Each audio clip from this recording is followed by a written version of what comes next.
Welcome, dear. Thank you, Vibha. How are you? We'll just wait for 2-3 minutes more. Let the number touch the 100. It's 81 now. All right. So just we'll wait for 2 to 3 minutes. Then we'll start.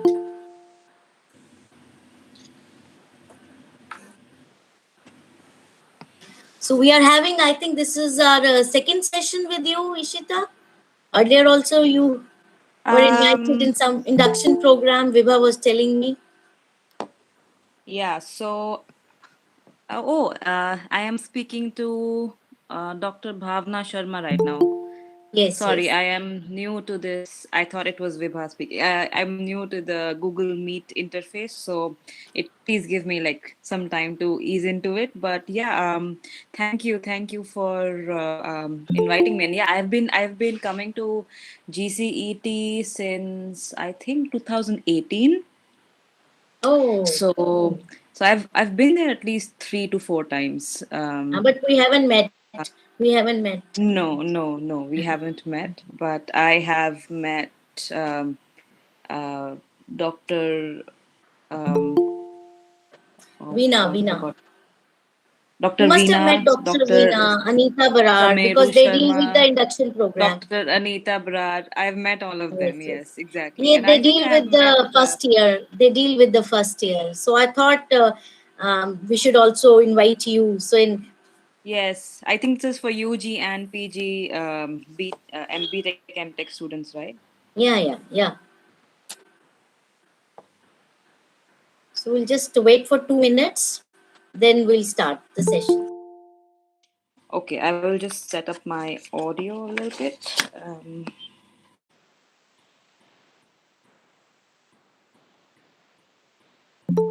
Am I still audible? Yes, you are audible. Okay, thank you. I'm getting my equipment in place. And I'm sorry I'm a little bit late. I was under the impression because of the time difference that it's going to start at 11:30 my time, and it's right now it's 10:30. So yeah, thankfully I was ready with everything. But Vibha, I can't hear you. Vibha, you are not audible.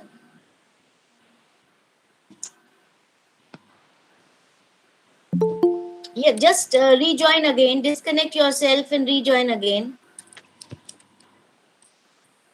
These online programs have so much glitch in it that you often get these technical problems. Yes, I know. This is my main anxiety with online classrooms, even as a student, as much as somebody conducting the class. Vibha, kindly check It's your mic. You are not audible, Vibha.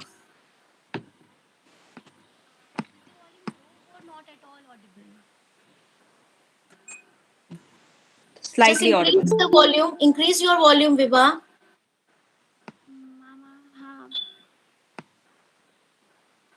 Join from phone.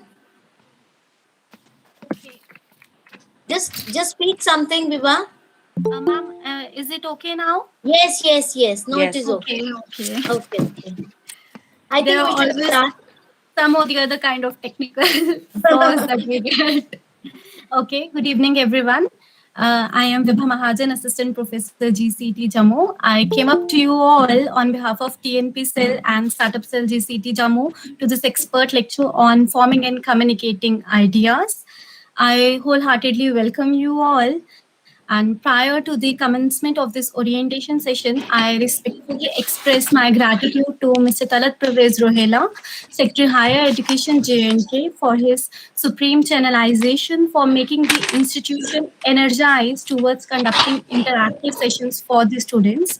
I also express my heartfelt gratification to Dr. Simiru Sharma, Principal GCET Jammu, for always giving her consent, and therefore, under your leadership and guidance, the Institute is working towards reaching the next level of glory. Also, the event would have been impossible without the enlightenment of Dr. Ajay Abrol, in charge TNP Officer, TNP Cell GCET Jammu, Dr. Bhavna Sharma, TNP Coordinator and Chairperson Startup Cell GCET Jammu, and Engineer Sheetal Gandotra, Co-Coordinator Startup Cell GCET Jammu. I thank you all. Now, I request all the participants to just think for a second that have they ever faced this problem that their communication has been misunderstood. They wanted to say something else, and the recipient understood it in a different way. I expect that the answer would surely be yes, and miscommunications can really result into confusions about many things, be it a meeting place, time, agenda, and many more of such kind of things. Or it could be worse that it can affect your relationships. Communication, which is the exchange of information or ideas between the sender and the receiver, can be challenging in one's personal life, be it at school level, at the graduation level, or at the business level. Today, it is even more complex. Why? Because businesses are running 24 by 7, often using different languages and different communication methods. In this dynamic, high speed changing environment, these communication blunders can cause even much more than we actually think they are costing to us. Now, have you ever heard the saying that you only have one chance to make the first good impression? Yes, many of us would have heard that. It couldn't be truer when it comes to communication. The first 2 seconds of communication are so important that it takes another 4 minutes to add 50% more of the information to that communication to get some results, positive or negative. Information depends upon the communication. Communication has often been referred to as a soft skill, which include other competences such as your social grace, your personality traits, your language abilities, and the ability to work with people.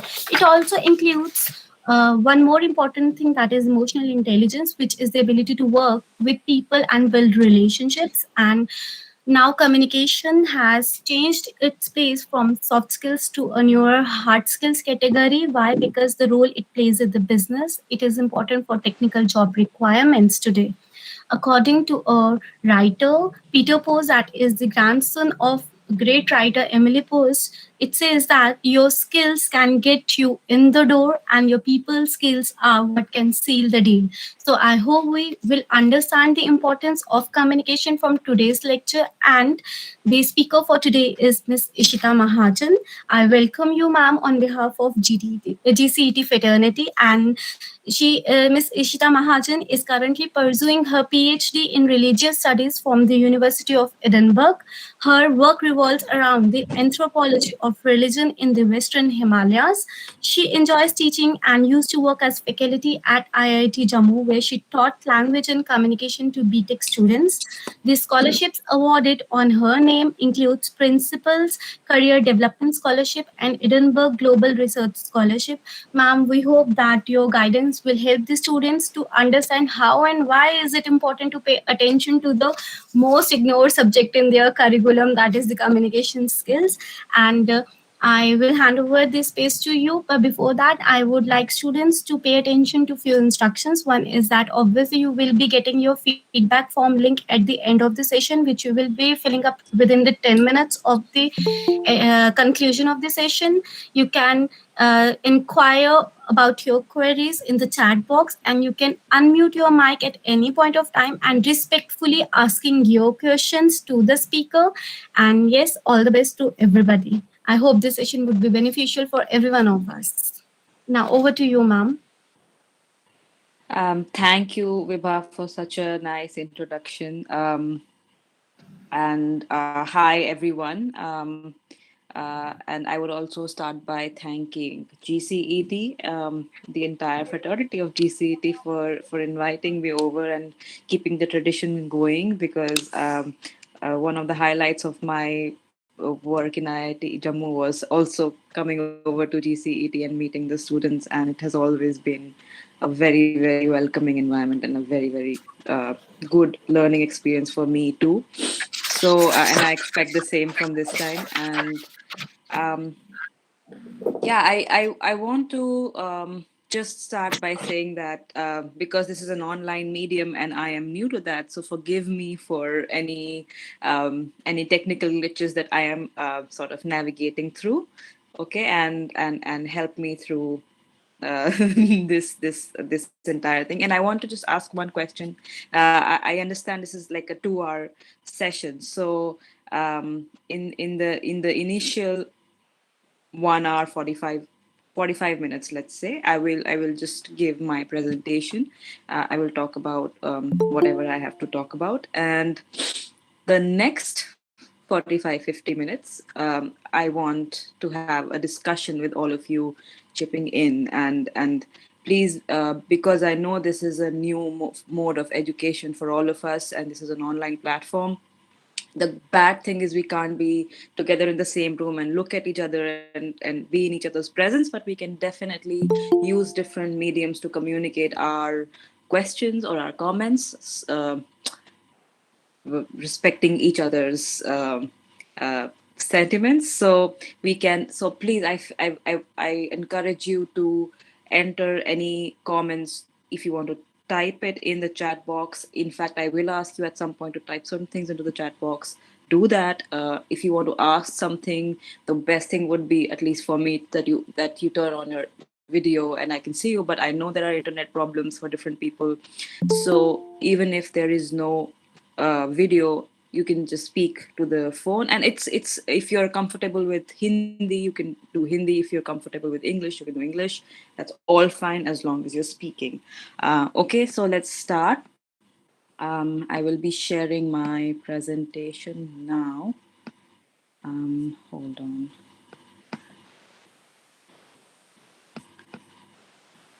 Okay. And you have to tell me that you can see my presentation or not. So I need feedback from you. I need communication from you.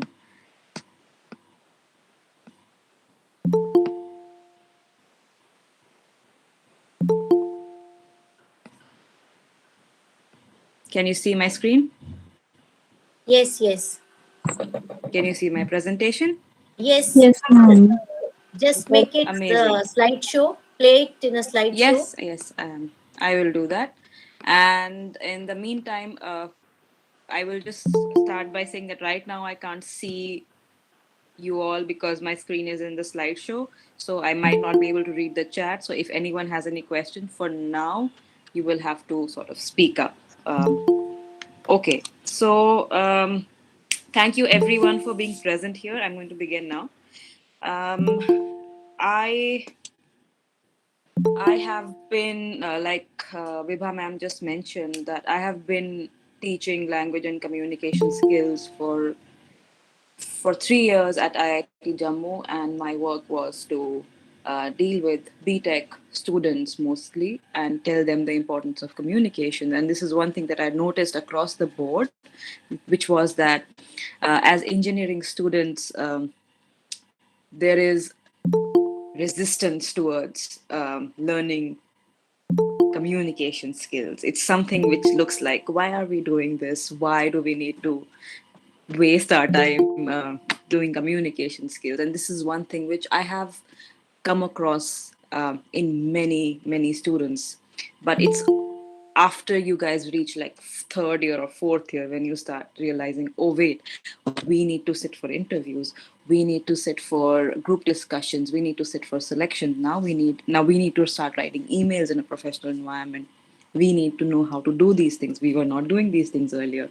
So I know these things. I understand these things. These were part of my life too. And I want through this presentation to tell you some basic things which you might already know, but just to brush over them again and to reinforce the point that communication is an important part and why it is an important part.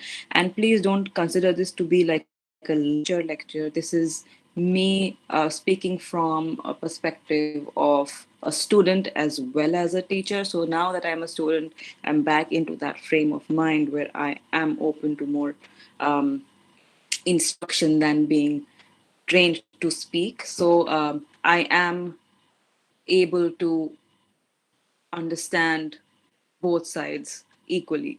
hopefully.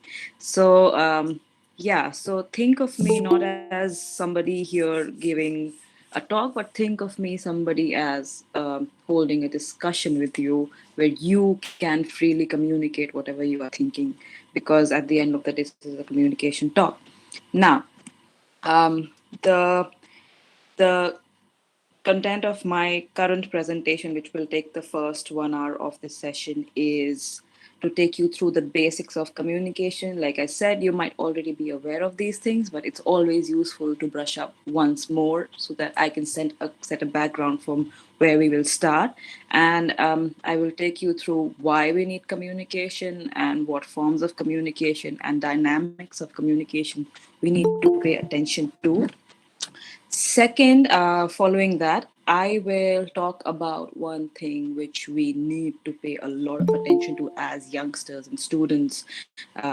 Not youngsters does not necessarily apply to me, but like students who are in the beginning of their professional career, right in the beginning, maybe in the BTech or MTech, you guys need to start thinking about your own process of thinking about things. So how do you think? Why do you think the way you think? What are your assumptions that you are living with which you have not questioned yet? And when you kind of engage with these things, you start realizing and you start being more aware of the things you are saying to other people and the implication or consequence of those things. So the second part of my presentation would look at this sort of a critical thinking, to train your mind to analyze situations, analyze information, and make your own individual judgments. Then I will take you through some basics of professional communication in the sense that what I have observed throughout my students are these small things which, if they pay attention to just basic stuff, if they pay attention to it, they can be more effective and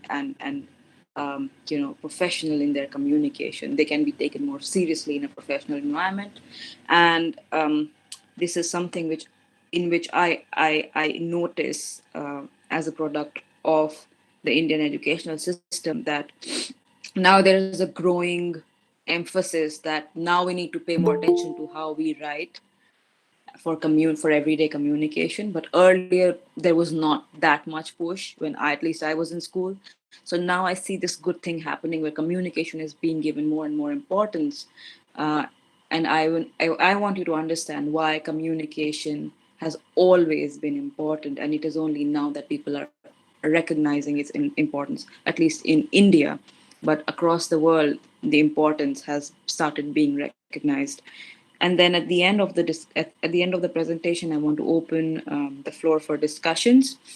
That is not to say that whatever I will be doing during the presentation will not be open to questioning. You are always welcome to stop me at any time and ask a question, and I will myself make sure I will stop and ask if there are any questions. And let's start. So let's start with the basics of communication. And this is something everyone knows, that communication is interaction. It is a process that involves at least two parties where an exchange of information is taking place.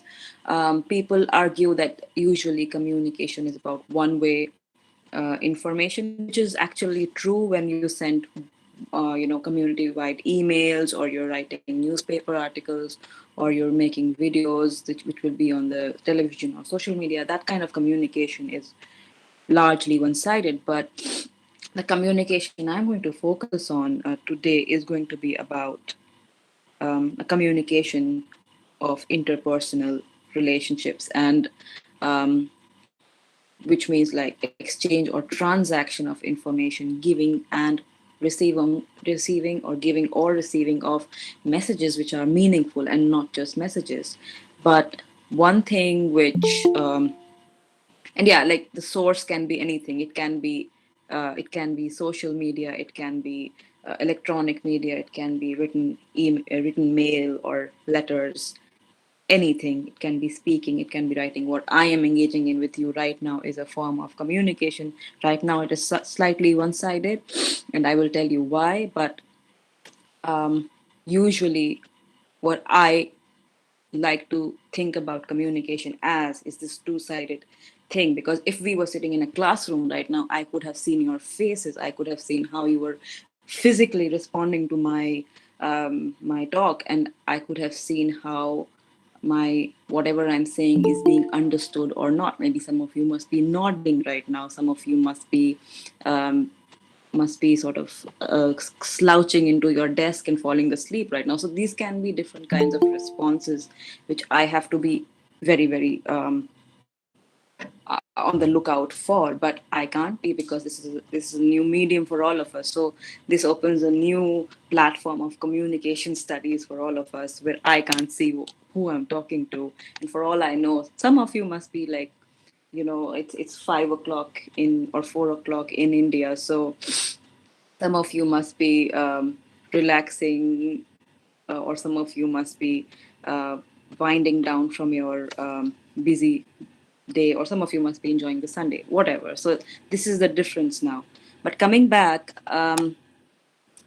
what the point of communication is to promote, and this is the main point, to promote a collective understanding. You say something to someone because you want them to be at the same page as you, right? So when there is miscommunication, you know that whatever you were trying to say to someone has not been understood, and now you are not on the same level of understanding. So effective communication should be something which brings you to the same level of understanding as the person you're exchanging ideas with, right? So mutual or collective understanding is the basis of communication. And why is it important? Well, this is there's a quote in my slide, which is by Dale Carnegie, and he's written a very, very popular book called "How to Make Friends and Talk to People" and something of that sort. But this is one thing which people over and over have emphasized, and you will start realizing it once you enter the professional environment, that the skills you gather. The technical knowledge that you gather through your degree, through your training, is only 15%, or you could say maybe 20%, if I can push Carnegie a little bit, 20% of what you will do when you enter the professional world. 80% of the work is communicating. 80% of your task could be actually telling people what you're doing, explaining your work to them, asking them to explain and understanding their explanations, right? Giving instructions, receiving instructions, understanding instructions. These kinds of things are what revolve around the workplace. That will be your everyday life in the workplace. That will be communication. And this I have heard from not just one, not just two, but so many people who are 50 years into their professional lives, or at least 10 years into their professional lives, as engineers, as lawyers, not not not just lawyers, but like engineers mostly, and sometimes biological scientists who are much more accomplished than I am, telling me that, we should have paid attention to our communication skills, because now that we've reached a certain point in our professional lives, we've realized that communication, or speaking something clearly and getting your point across effectively, is one of the major skill sets that you need in any environment to prosper, right? So please just put it in your minds that 85% of your work will lie in your communication skill. And that is where you need to start focusing big time. Okay. So when you talk about communication, it's not a straightforward, simple process. It's actually a very, very complex process if you think of it. But that does not mean you should start thinking about the process instead of what you're doing. But here I am trying to tell you what a transactional model of communication looks like.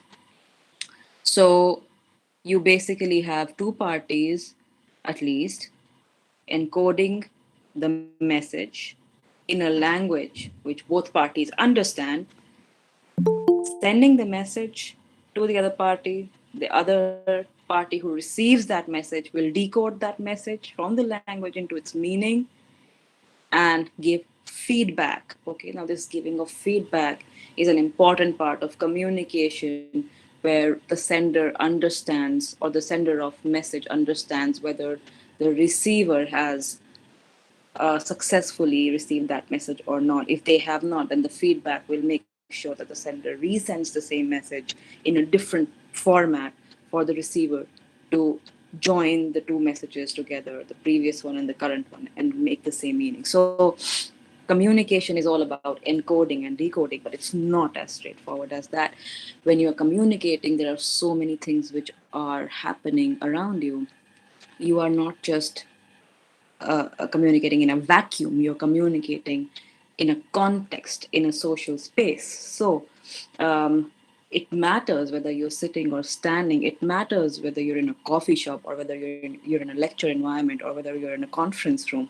So the context, which is the surrounding of the environment or atmosphere of the communication, matters in the way the communication is taking place. Similarly, the context of culture is very important. It makes a lot of difference whether this is happening in Jammu, in GCET, or whether this is happening in, say, um, Kerala, whether it is happening in Gujarat, whether it is happening in Madhya Pradesh.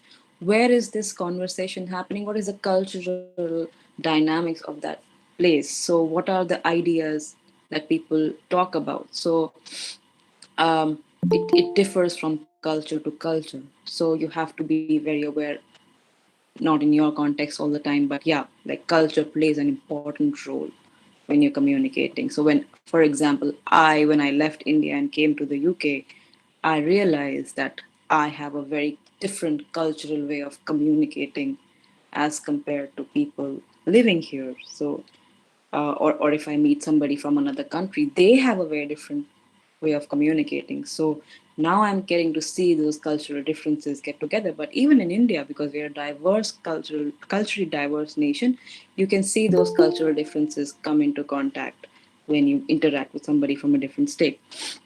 Okay, now relational context.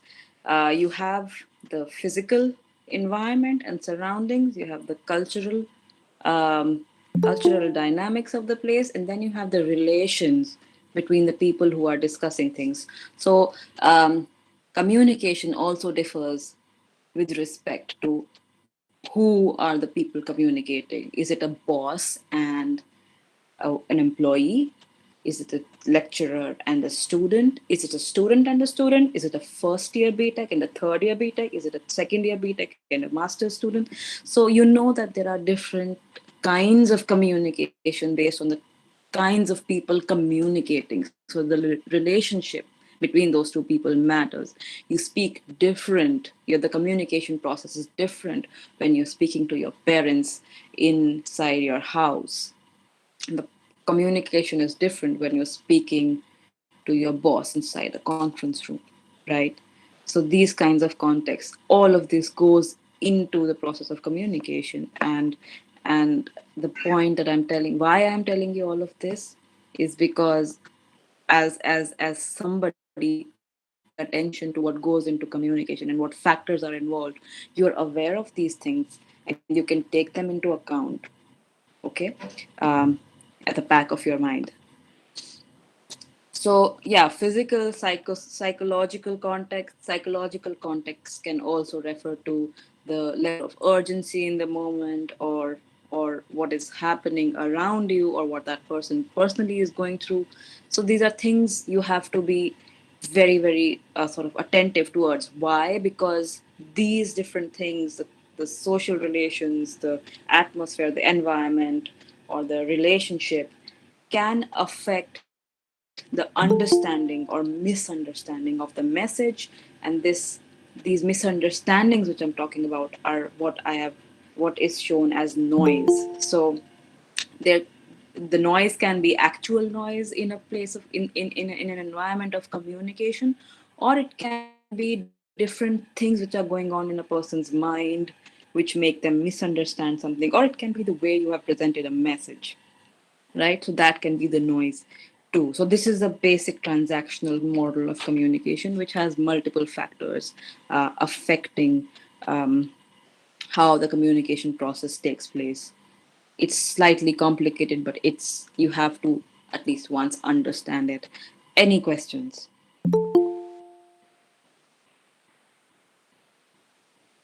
No, ma'am. Okay, may I know who was speaking? Yes, ma'am. Prajwal Nagar. Good evening. Prajwal, right? Good evening, Prajwal. Thank you for your feedback. Okay, moving forward. Now that we are talking about communication and the environment of communication and the relationship in communication, let's look at the forms of communication. Even this, I'm sure you know, but I'm just going to take you through it once.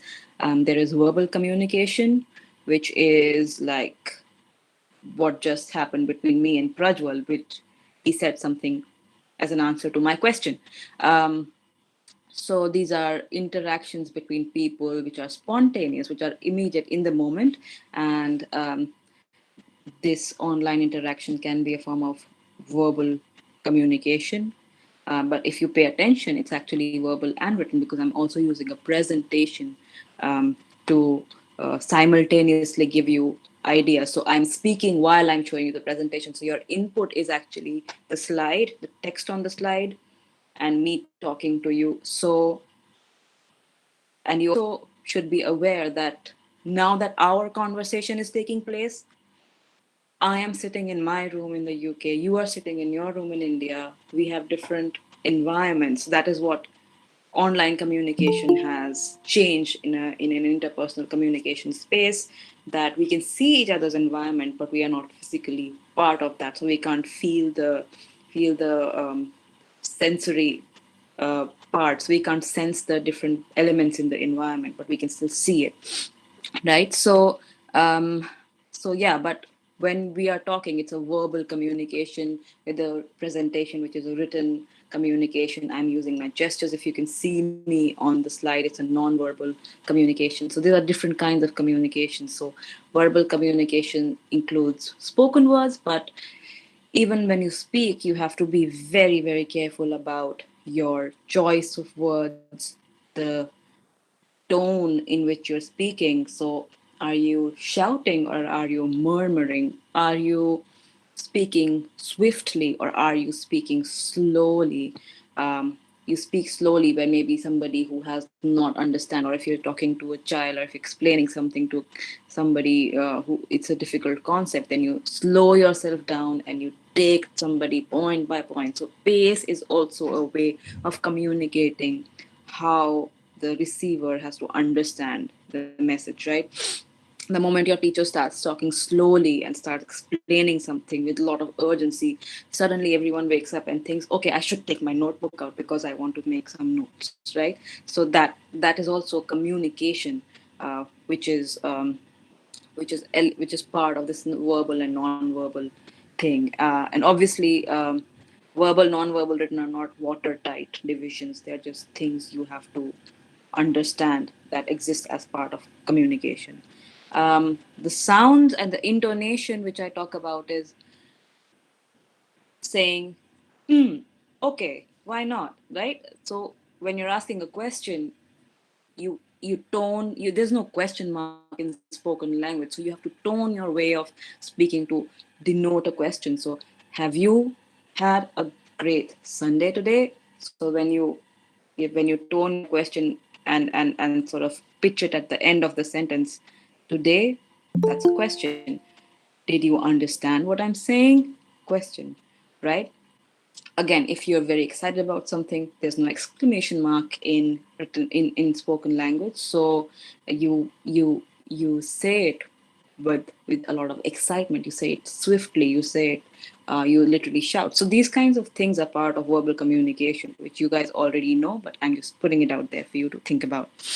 Non-verbal are the signals which are also sent to you alongside the words of communication. And this is the non-verbal part of communication and the environmental factor of communication. is something you should pay a lot of attention to, guys, because I'll tell you one thing. In communication, non-verbal, in person communication, at least, the non-verbal communication is very powerful, and it almost 65% is about the non-verbal communication, and like 35% is verbal communication. So the way you say it matters a lot. And I have heard of this really good example, which I like to use in my class, which is, we all like to have cake, but when somebody bakes a cake and takes it out of the oven, puts icing on it, puts frosting on it, and then mushes it with their hands and puts it on a plate and gives it to you. The cake is delicious. The cake has the right ingredient. It has the best of ingredients. The ideas of the cake are great. But the way it has been presented to you on the plate, all mushed up, all turned into this unappetizing lump, right? Into a khichdi. So you will not want to eat that cake. You will not feel attracted towards the cake to be able to eat it, right? So that is about presentation. That is how you give your ideas across. And if the same person uses mediocre ingredients, not the finest ones, but still, like, keeps this wonderful decoration, embellishment on the cake, puts it in a nice plate, offers it to you, um, in a very nice environment where you're listening to music, where you're listening to your favorite whatever sounds, and this is a nice place which you're enjoying. So there you will enjoy the entire experience. So communication is an experience which you have to sell and which you have to present in a way the receiver is more than willing to accept. So presentation matters more than you think. It matters to the extent that the other person might accept or reject. And this is going back to what Vibha said earlier about the first impression.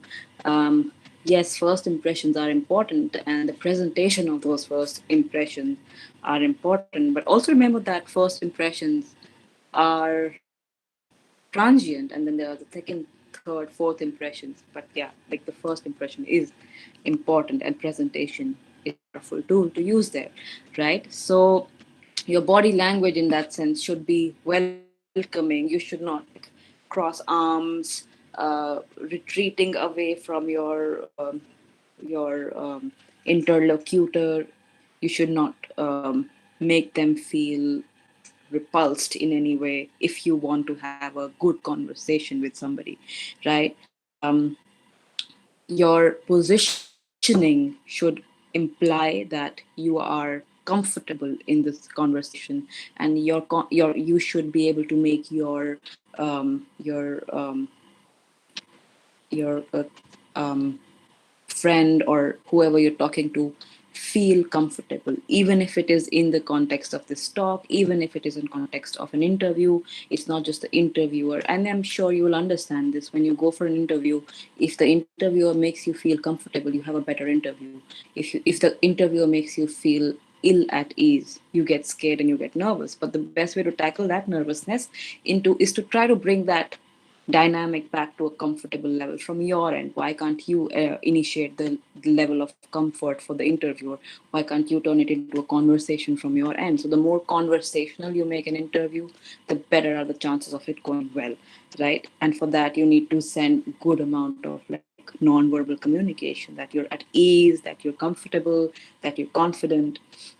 Okay. And yeah, and then going back to the idea of the first impressions, the communication nowadays, when we communicate with like a boss, with like a new company, with a new client, when you enter the professional space, and you have to talk to new people, you have to, even as students, when you have to talk to professors, when you have to talk to the principal, even if you have to talk to your seniors, sometimes the first thing you do is write a text message to them, or write a WhatsApp, or write an email.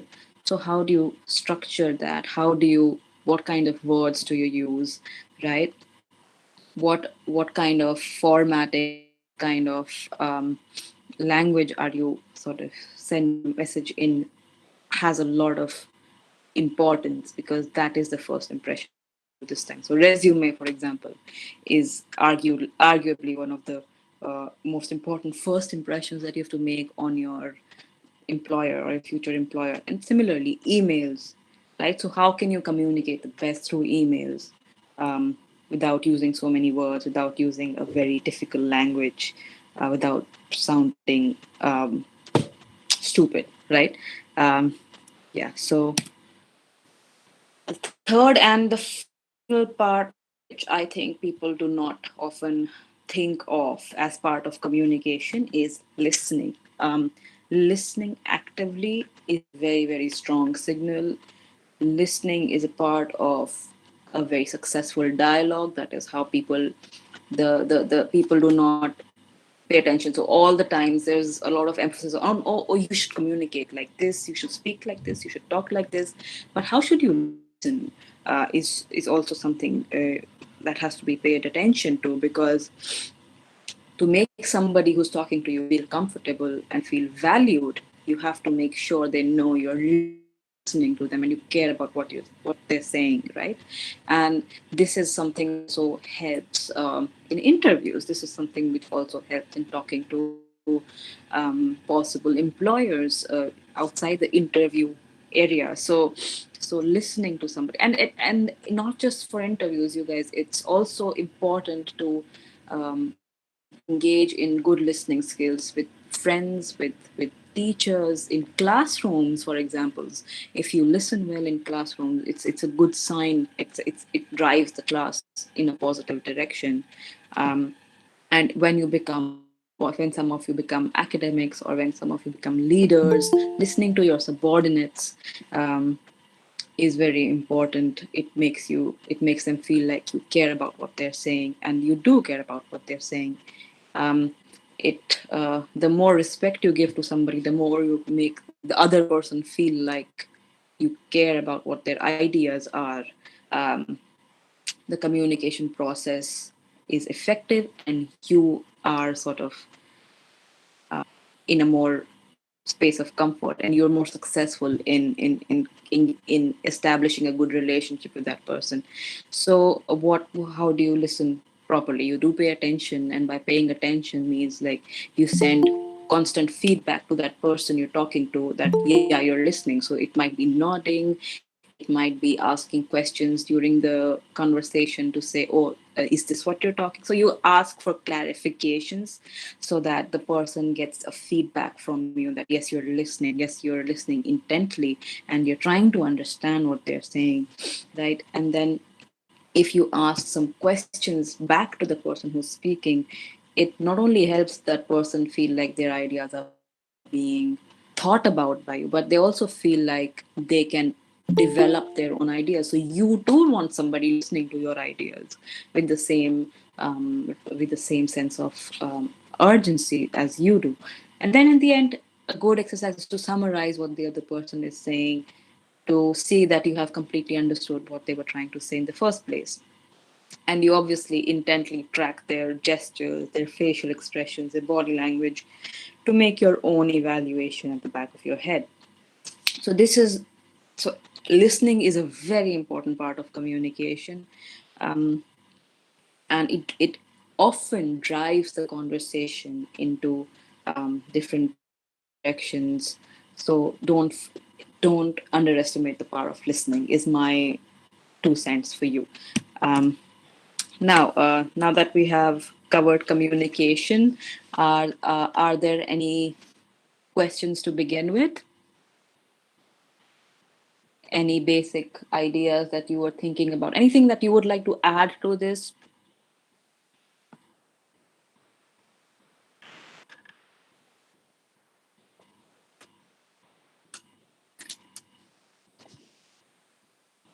One question, Ishita. Yes. Me and my girlfriend recently broke up, and I is very upset. I told her to stop calling me because I don't want to see her anymore. She continues to call and text messages me while asking me to talk to her. Is she committing harassment by phone? Okay. Ma'am, Is it a ma'am, student's question? ma'am, Yes, please, ma'am, ma'am, someone has used Yeah. my name. yes, Prajal.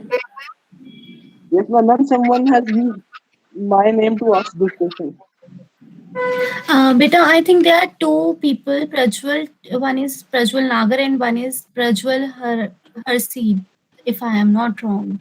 So this question is from Prajwal Harseed, but I'm not sure about the pronunciation of the.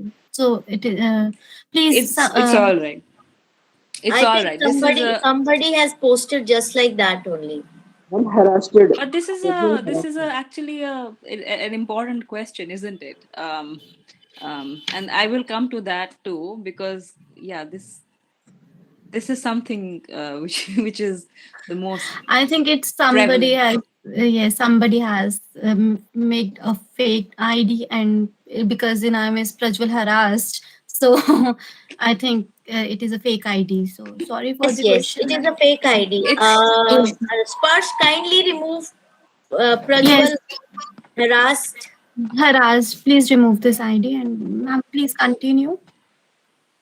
sure, sure. But guys, I would everyone, I would still say that even if you have such questions, I mean, people have a lot of opinions about these things, and it's a good thing. It's something that you should not feel shy about discussing with your friends. It's a valid question. Am I being harassed? What is harassment? What does it entail? I will come to all of this in the second part, in this part of my discussion. But other than that, is there anything else that anyone wants to add?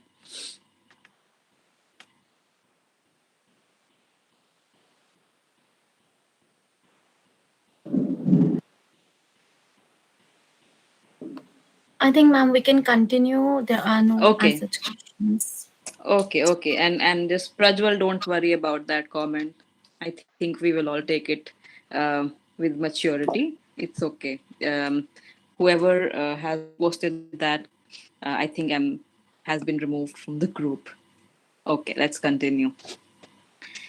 So once you have paid attention to different parts of what communication is, how you can think about the process of communication, one central question that then comes up is, what do you talk about? Because even if you're saying things, you can say something which is inappropriate, something which might hurt somebody, something which is not set for the occasion, something which we just witnessed, right? How do you deal with such situations? How do you handle such situations? What what is the kind of thinking process that you engage in forming your own opinions of a situation without thinking about what others are telling you to do? And that is critical thinking. And it is one of the most important skills that you should train yourself to do, because this skill will be useful to you in everything. So when somebody says communication skills are important, the next question is inevitably, okay, 85% skill is in communication, but what do you talk about? Even if you are in a workspace and somebody asks you, do you have any ideas, and you say, no, I don't have any ideas, that is not communication, that is not active participation. You have to have the ability to form ideas and give back. So when, like today, I want you to sort of practice this today, and in the next 1 hour we will do this. I want, and even if you're not thinking critically, you just start speaking for once. Right now we'll just speak freely, and then we will talk about critical thinking. But when you think about what's going on, you get more and more questions, and when you think of those questions, you start having more and more confidence in whether you should ask the question or not. So a lot of us hold ourselves back that my question is not going to be good enough, but 90% of the people in the room are thinking the exact same thing, and they're not going to ask the question, and the discussion will stop from getting to a very enriching point. So it takes a little bit of bravery, but once you start, you get into the cycle and you gain more confidence, and that's where your communication skills can sort of start developing. So you have to push that cycle. That onus is on you, right? So coming to critical thinking, um, uh, Burns and Sinfield say that critical thinking is the art of making clear, reasoned judgments based on interpreting, understanding, applying, and synthesizing evidence gathered from observation, reading, and experimentation. Lots of words. What do they mean, right? So it's a complex sentence, but let's break it down. Okay, so our goal is to form judgments which are clear and well reasoned, rational, right? We want to say something which is well thought out. We want to say something which is appropriate and informed and makes us look like we're smart. All of you are smart people, right? You're all engineering students. You're in good place. But when you try to speak, sometimes you don't know what to say at that moment. So how do you say something meaningful, right? So you have to form those judgments through observing, reading, or experiment. So you have to be observant. You have to build your knowledge base, and you have to be willing to take risks, right? Or be brave, like I was saying, ask questions, even if, and the university is the best place to do this because you're allowed to make mistakes. In the professional world, it's a little difficult to make mistakes. In the university, nobody is going to fire you for making a mistake. Nobody is going to make an impression of you just because you say something, and this is not going to affect your career later on in that office. In the university, everyone is there openly to learn with a learning mindset. So here you're supposed to make those mistakes. So in this class, make sure you come up and speak, because that's how you will make more mistakes, and that's how you will know that, okay, this is my learning curve, right? So you observe things, you notice things. Like I was telling you about communication, there's so many factors involved. You have to look at the relationship, you have to look at the environment, you have to look at the assumptions that you're coming with, that you have to be aware. If there is awareness, you can start understanding the dynamics of the room, you can start understanding what's going on, right? And when you observe, when you gather knowledge, um, you start analyzing it, you start evaluating it, which is the second step: understanding, interpretation, synthesis, right? So does anyone have a question? Yes, one question. uh, okay. Ma'am, Yes, Prabha? connecting to this, connecting to what you said, ma'am, there is a question from Nikhil Singh that what you can do to overcome the nervousness in a conversation. So you have Okay, I will answered a come to bit that. of that, but you can extend Okay. your question later on, or whenever you like to. Okay, I'm taking note of this question, Nikhil. The question was how to not What be you can do nervous to, in a conversation. yes.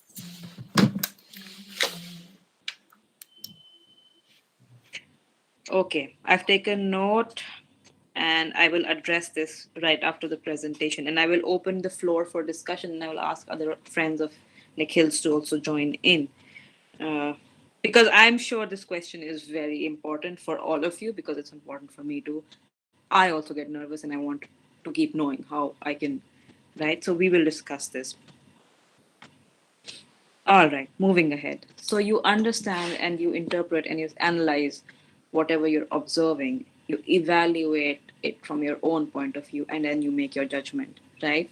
So that is one idea of critical thinking. So when I say that you have to make your own judgments about things, you have to make your own um, evaluation and analysis of the thing. This means that you are going to be influenced by a lot of things. You are already, all of us are influenced by a lot of things. That depends on our identity, which, and our identity is a very big thing. It includes our gender, our social place in the society, which means our economic background, our family background, our caste, our religion, our sexuality, uh, our environment, our location.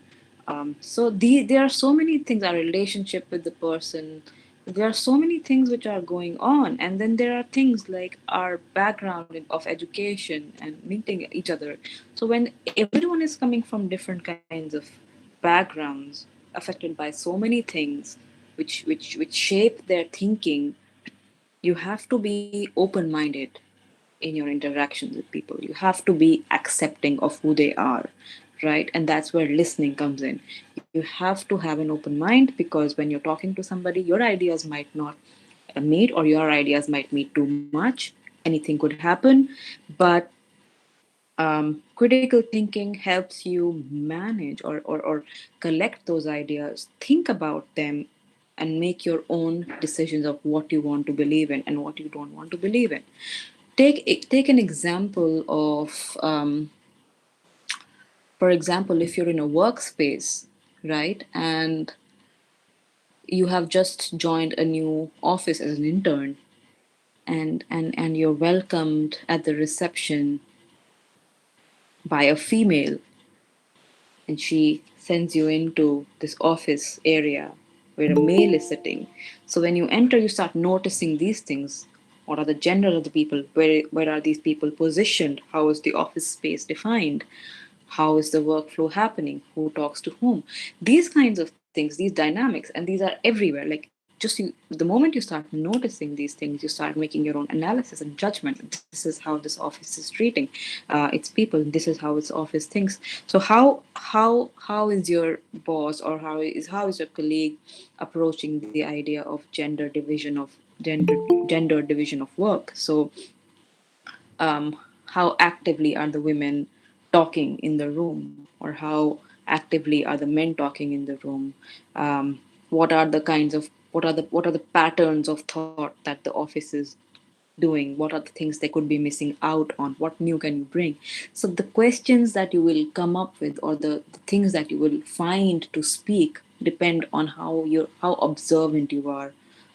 And just zoom out your mind and look at the entire space objectively, right? And you guys are engineers, so you know how to make the best out of a possible situation, how to find solution, how to make those connections. So use that. Be a little, like, think outside your training, and think of your training as a worldview, which will help you understand your environment, which will help you use your and engineer your environment for your benefit, right? So forming judgments based on your observations are very, very useful things. And when you and there is this second take on critical thinking, and this is also an example of critical thinking, that don't just rely on one source of information. At least do multiple things, look at multiple ways in which the same thing is being described, to get a bigger picture. Make sure you get contradictory point of view, or like a point of view which debates the earlier point of view, so that you see how different people are sort of responding to an idea. Now, the second one, which is from the American Philosophical Association's consensus definition, Delphi consensus definition, says that critical thinking is the process of purposeful, self regulatory judgment. This process gives reasoned consideration to evidence, context, conceptualizations, methods, and criteria. All of these words, I'm not breaking this down this time like I did for the last definition, but all of these words are very, very important if you look at them closely.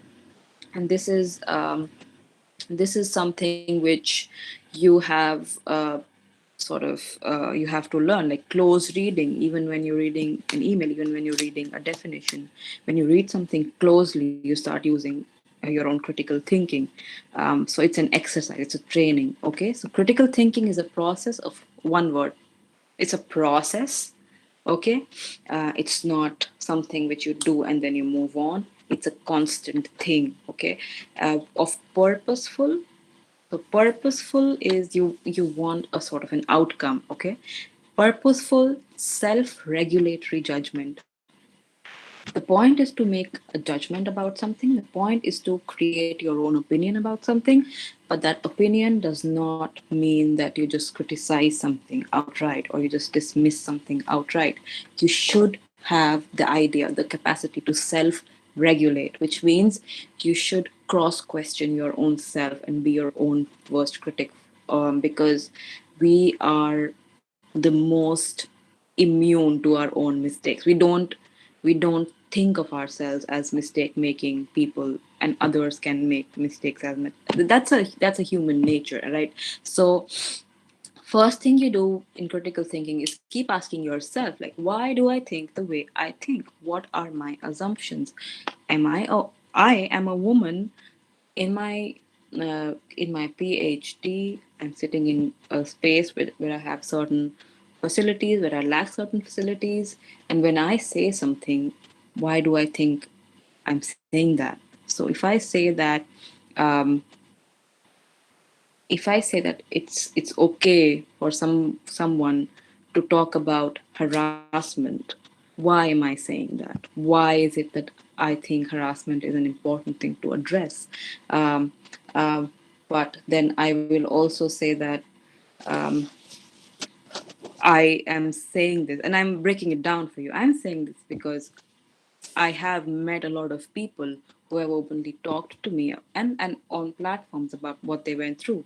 But the next question which I will ask myself is, but is it okay to bring it up?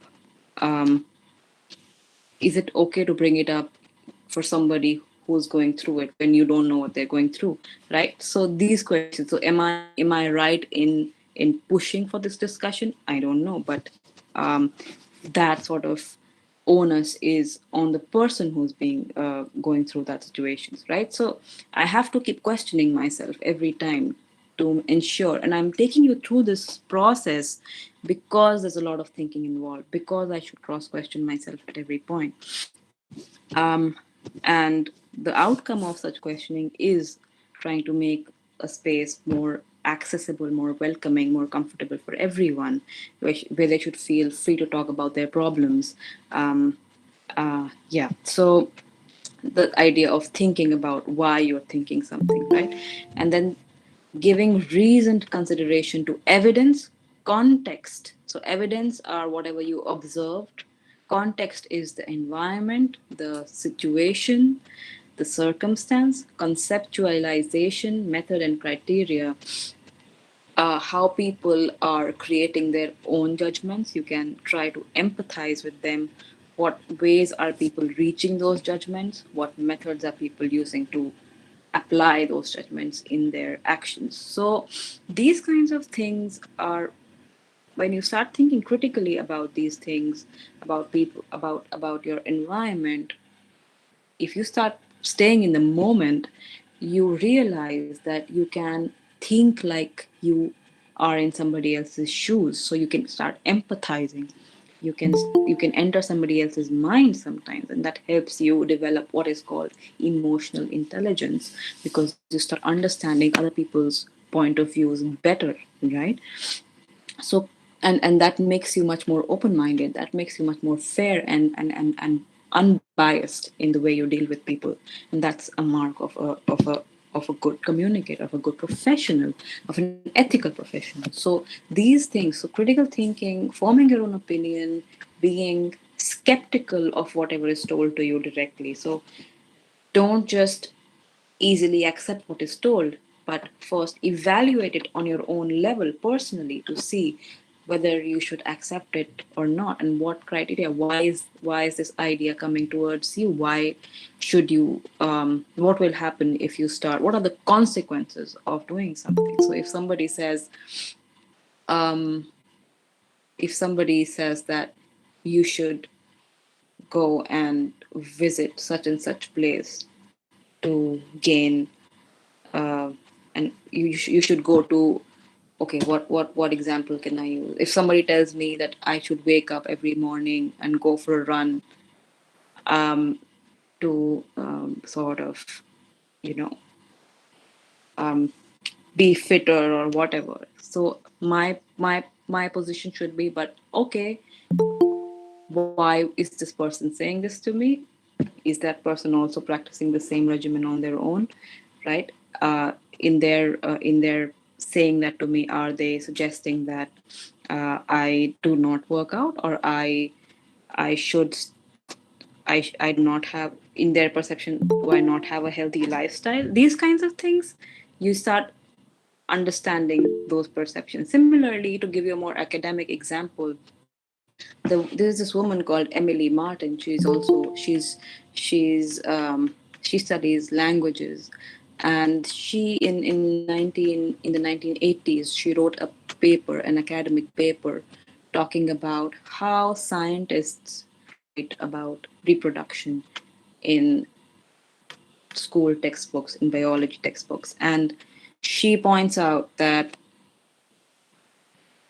without realizing it, Western academia and biological scientists, when they talk about the egg and the sperm and the fertilization reproductive process, they start describing it as a romantic fairy tale where the egg has to be saved by the sperm, right? And the egg is passive and will be destroyed if not saved, and the sperm is active and will be like sort of a knight in shining armor, and the egg is this damsel in distress, or like somebody who needs to be saved. And Emily Martin, in this very popular paper, she just asks this very simple question, like, who told you to think that way? Who told you that this is the relationship that the egg and the sperm have, where there are single cell organisms which don't have their own identity? You, the scientist, the objective scientific thinker, are putting those identities on those single cell objects or single cell organisms which are going through the fertilization process to form a human being. They don't know if they're going to save each other or not. And then she starts pointing towards the assumptions, the cultural conditioning or the cultural assumptions that scientists made without even realizing that they're doing that. So somebody who can think critically can point these things out and say, you are doing something unscientific here. You are imposing something you don't know for sure is true or not. So why are you doing that?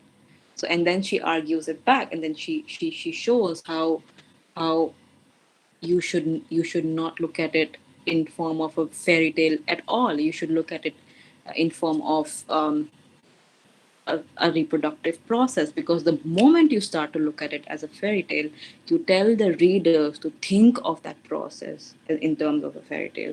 You tell the reader to think of male and female, and you reinforce the same social roles, right? So when somebody says something in a certain context, the implications are there, and somebody who knows that there are implications has a responsibility of calling or pinpointing that. Okay. Ma'am, continuing Yes. to what you actually are saying, there are two questions. One is that if in case we know that our boss or anyone who is in higher position is saying something incorrect, what could be the most suitable Mm-hmm. way to correct them without making them feel awkward? And Good question. second Who, question who is is it that by? there's a roll number, there's no Okay. name. It is by Uh, Shreya. the, Okay. Shreya. Okay. okay, there is second question. There's another question added to that. One is interaction between boys and girls is not so good, like in our class. What are the initiatives that to be taken by the class to lessen the communication gap between the both the genders?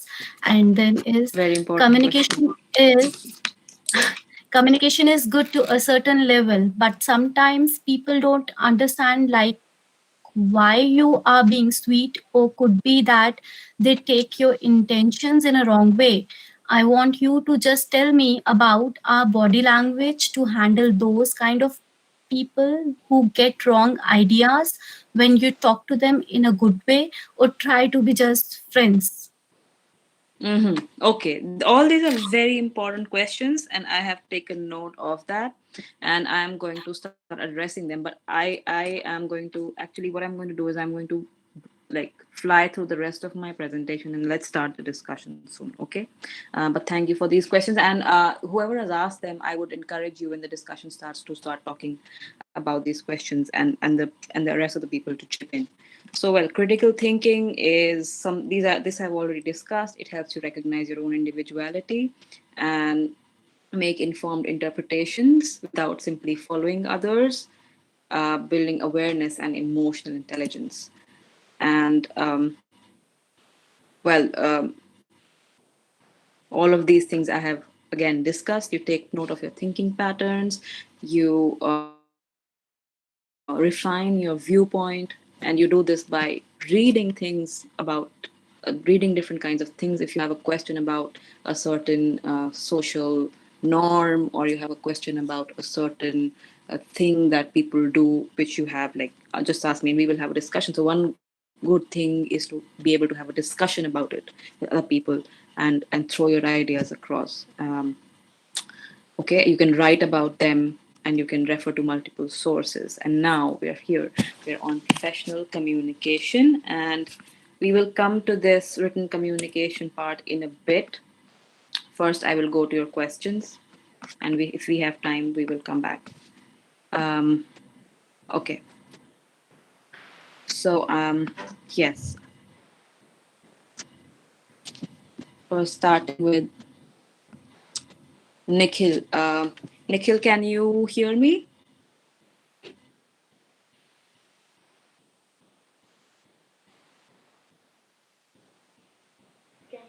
Yes, ma'am.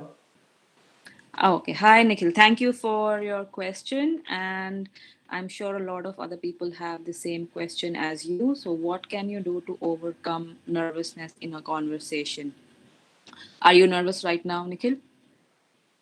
No, ma'am. Because I'm sitting Why? in my house. Because still Because I'm you are sitting, in my house. That's why. you are in your house. And is it also because I can't see you? Because, Yes, ma'am. yes. So right now you are comfortable because you're You are not not nervous face to because face. you're in a comfort zone. Yeah, Yes, ma'am. you're in a comfort zone. But the moment I ask you to switch the camera on, I'm not asking you to do that unless you're comfortable with it, obviously. Um, you will feel a little like a lot of people are watching you and all of these things. But the way to make yourself feel less nervous is to keep reminding yourself of how you can think that you're in your comfort zone, and try to use your sense of comfort to your own advantage. Okay, so for example, now in a meeting like this, you have this option of not showing your face, or not um, having to leave your house. So that makes you comfortable, and you can use that to your advantage in such platforms. But in like interviews or in some conversations where you have to say something, you get more confidence if you know what you're talking about. One, right? So for that, you need to read a little bit more. You have to be able to think a little bit more. And secondly, when you feel like you are at ease with the person you're talking to, no matter how intimidating or how scary that person might be. If you just feel like you are at ease and you can have a natural conversation right now with them, that's fine. Okay. You want to add anything to that, Nikhil? Or anyone else wants to add anything to that? Ma'am, but sometimes it happened that you know everything about that topic, but still you feel some nervousness. Yes, that's true. And when that happens, it is sometimes because you are not feeling confident enough to be able to talk about your topic, um, and you feel like what you will say. So one thing you can do actually is you can talk about your nervousness, right? You can tell yourself and you can acknowledge it that okay, I am nervous, and that's fine. Everyone gets nervous. A little bit of nervousness is good, but if it helps, sometimes you can also tell your interviewer or your person talking to you that I am nervous right now, but I know about this topic, and just acknowledge that in front of them, right? It will not make you look weak. It will not make you look inefficient. It will only it will only, I think it will only show maturity of dealing with what you're going through. So address, I mean, acknowledge that you're nervous, let yourself be nervous for a little bit, and then through it try to go bit by bit, try to go with the basics.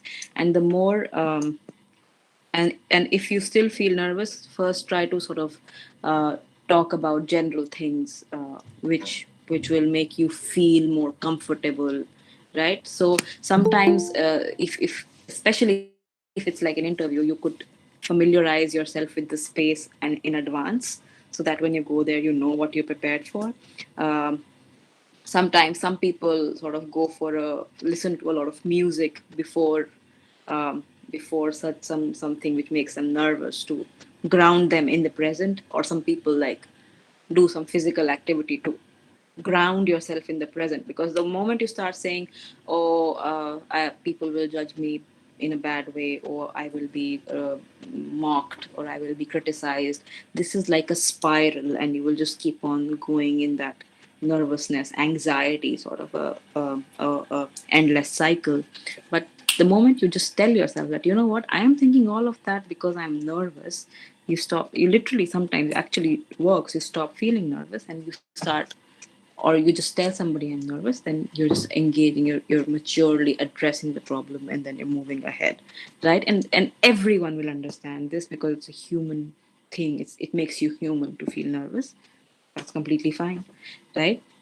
Anything else? Can I add one thing, Ishitama? I'm here because Yes. this is very important question for everybody of us. And Mm-hmm. the main reason for nervousness for most of us is, I believe, is that the issue of like the problem of what if I make a mistake while I say something. So we Yes, need ma'am. to realize that we all are humans. It's okay that we make mistakes while interacting with other person or while in any type of conversation. So I believe that whenever we talk to ourselves that what if I make a mistake, it's okay. अगर मैंने गलत बोल भी दिया, अगर ये हो भी गया, so what? We need to just already ma'am told that we need to be empathetic to each other. We need to empathetic to our own selves as well. It's okay. I will improve. We need to have this kind of attitude. So this is the one Exactly. main point I want to highlight to students, that they can tell to their own self that it's okay to make mistakes. We do not Exactly. Then need that's a to very fear important people point. that for mocking ourselves, that they will make fun of us if we will say something wrong, if we will pronounce things differently. It's okay, we will learn. What if I do something in a wrong way which is not acceptable to others, until and unless it is not hurting somebody emotionally or physically, then things are okay. We need to just understand or keep these things in mind while interacting. Then we can free ourselves from the burden of all those things that are going on in our minds. So this was my addition to this question.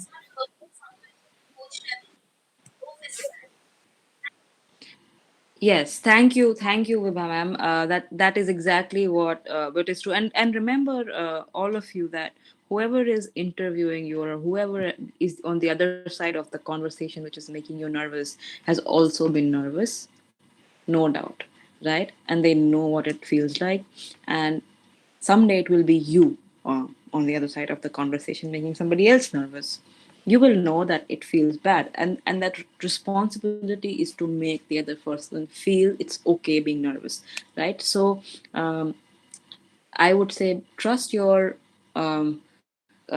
trust the other person to also understand what it feels like, right? You're not alone in that. And it's a completely normal, acceptable feeling. Okay, so and you can use different techniques to ground yourself in the present by listening to music, doing some physical activity right before that.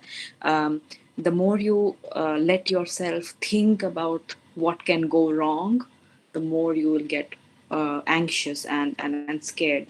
So stop that cycle by just not going there, by just listening to music, by just doing something else, right? I do that before my talks. I don't look at the things I'm going to talk about. I just do something else. I cook, I go for a walk, for like a small walk, or I listen to music. That helps me not think about what I'm going to say. And then when I start, I try to keep it as conversational as possible, because I want to know you guys better. And the point is to make you the point of this exercise. I mean, you all know about what communication is, but these are the kinds of things which the most helpful things for you and me both is to ask each other questions and to together reach this idea of what we can do together, right? To help each other communicate better. It's not a one person process, it's a multiple person process, and that's the point of it, right? So be aware that other people are also going through the same thing, and you're not alone in this. All right, thank you for that. Was a very good question, and I'll go to the next question, which is, in case we know that our boss or anyone who's in the higher position is saying something incorrect, what could be the most suitable way to correct them without making them feel awkward? um well, usually when it's a boss or somebody in a higher position, um, there is a superior inferior hierarchy. The word for it is hierarchy, right? There is a chain of command, and usually it always ends up happening that the person who is on the superior position starts feeling that they tend to make less mistakes than others, and they have this, like, a little bit of an ego, which everyone does. I also have it sometimes, that, oh, how can I say something bad wrong?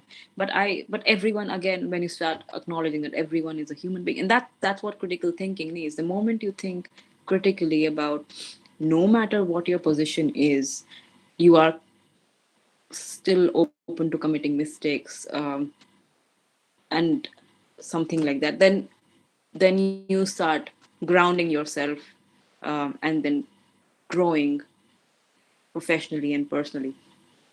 But the question, but the problem is that a lot of people do not easily. They're also human beings. Ego is a very human thing. So what you do best is acknowledge. You become the critical thinker. You acknowledge that, okay, they made a mistake. Okay, fine. That humanizes them. One. Two, you should professionally, as a person, tell them politely that, okay, this could have been done better. You don't say this was wrong, you were wrong. You don't say it like that. You sugarcoat it, right? And that's one of the things about communication that no one talks about, that you can't just say things sometimes straightforwardly. If the you have to read that person first. If that person, you should judge that person whether they can take it, right? Are they the kind of person who, some people appreciate being told that, listen, you are doing this incorrectly, right?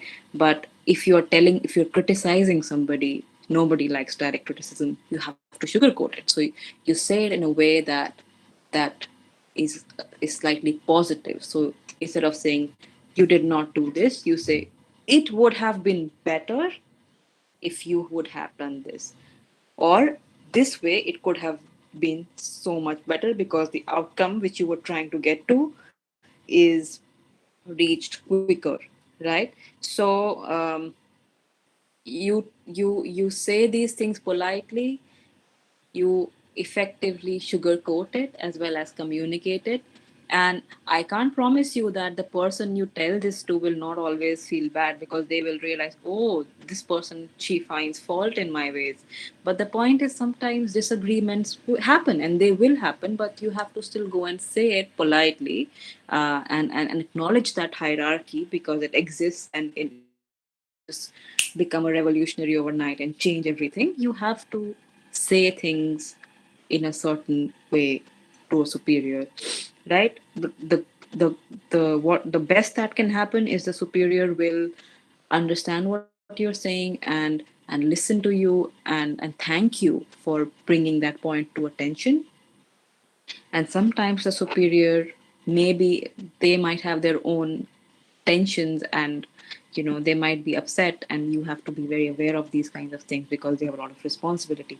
And then they sometimes will give you a little, you know harsh response, or a slightly negative response. But then too, you should be very very uh, very very satisfied that you were able to say that, and and the superior will have heard that point, so you got your point across, and that's what matters, right? And if that if everyone benefits from that suggestion, you should go ahead and do it. Never hold yourself back just because the superior will not like it, right? But just say it differently to match the superior person's temperament, right? And yeah, that is one suggestion. I'm not an expert in all kinds of office or like superior inferior dealings, but in my experience this has been a very good way of, and make your superior feel heard. So the if they feel like you are listening to them, your viewpoint becomes much more um, important, much more valid and justified. But that is to say, do not go around. That's not. I don't know. I'm not saying that become their. You praise them all the time and do all kinds of things to impress them. You just be straightforward with them, politely, and you value their opinion objectively. Okay. I hope that answers your questions.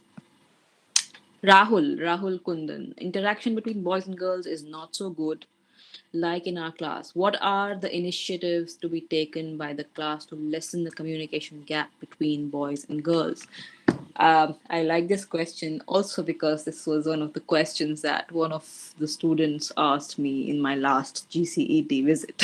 So I have realized this is something that maybe the college as a whole can sort of, the student community can encourage together, that how to promote a healthy interaction environment between different, like, boys and girls.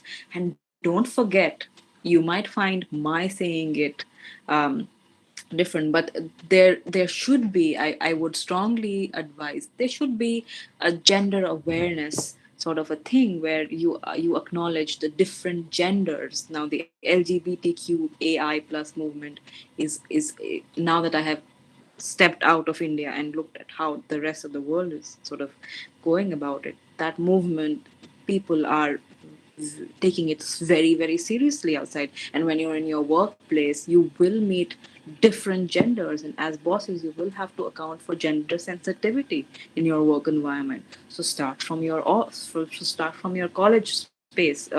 Start developing gender sensitivity. Start having discussions with males and females together about how the college can be a good space for everyone to feel like they can easily voice their opinions, right?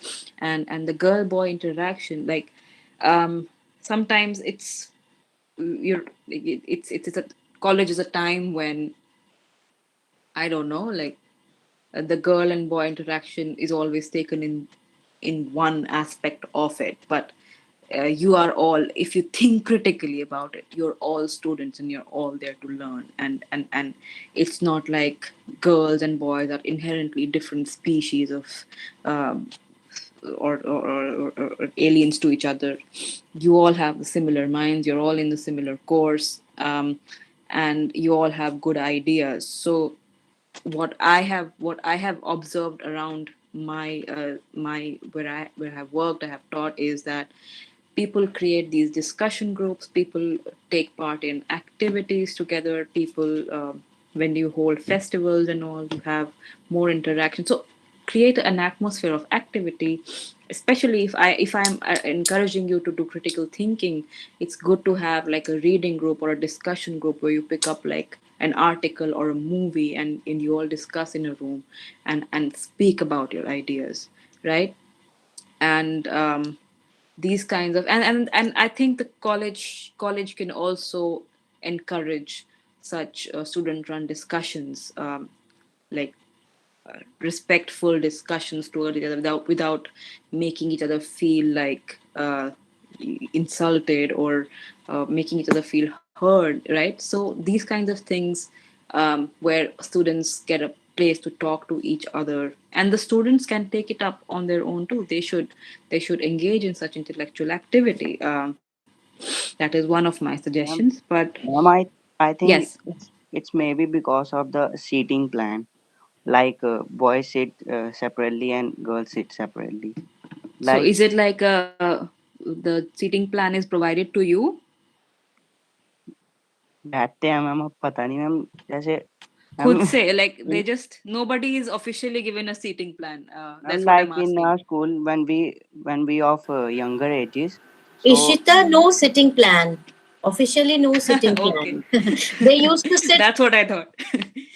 ma'am, but students are doing now, so it's kind of seating plan. The it's student that like are अ पुरानी प्रथा type ना, yes लड़कियां ma'am. हमेशा starting में बैठती हैं और लड़के ना या तो अलग रो में या तो पीछे. Yes, I know that. I have noticed that in all classrooms I have been in every, in this country as well as in the previous country. But the thing is, um, you have, in I can tell you about, like, how I when as I was growing up, I was the only person who would um, take part in activities which were dominated by boys. And I was in when I was in school, we had a co-ed school, and we had so many activities that the girls and the boys had to interact with each other anyway. So I don't know, like, does in class, it can be a conscious choice that you all make together as a student community, right? And this has to happen, this has to come from, it can be a sort of a combined effort from the students as well as the college. But you're all grown up, so you should not expect teachers to tell you, you sit with that person, you sit with that person, right? Sometimes what we do is we choose a desk in the class, and that's only where we will sit. So just experiment sometimes, just sit in the front, somebody goes in the back. Choose different desks, or have a strict policy of not taking the same desk every time you come, or the same side of the class, these kinds of things. But yeah, like, the point is that you should make each other feel comfortable in your presence, and the more you um, like, engage in co-curricular activities together, the better it will be, in even in class. Then um, I don't know, do you guys have, what kind of co-curricular activities do you guys have?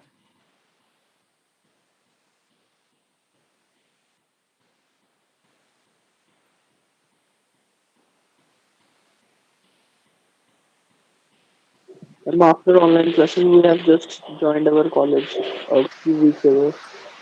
Yes. Okay. Yes ma'am, Okay, it's so just a if you vibe have, here.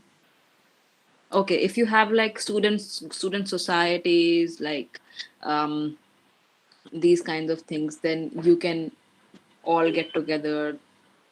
Like, somewhere there are dramatic societies, somewhere there are robotic societies, somewhere there are uh,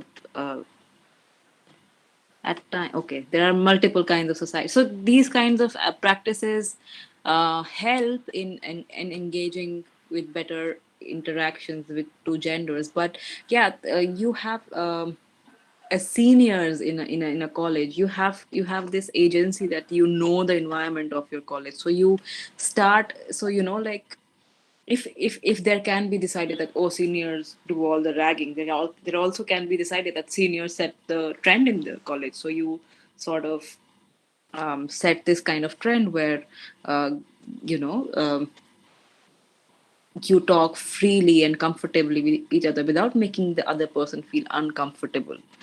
right? Maybe the reason you don't talk to each other because you are shy or you don't know how to interact with the other gender, but you should even get to do that because when you step out into the professional world, there should not be the same demarcations, right? It should be you should all work together.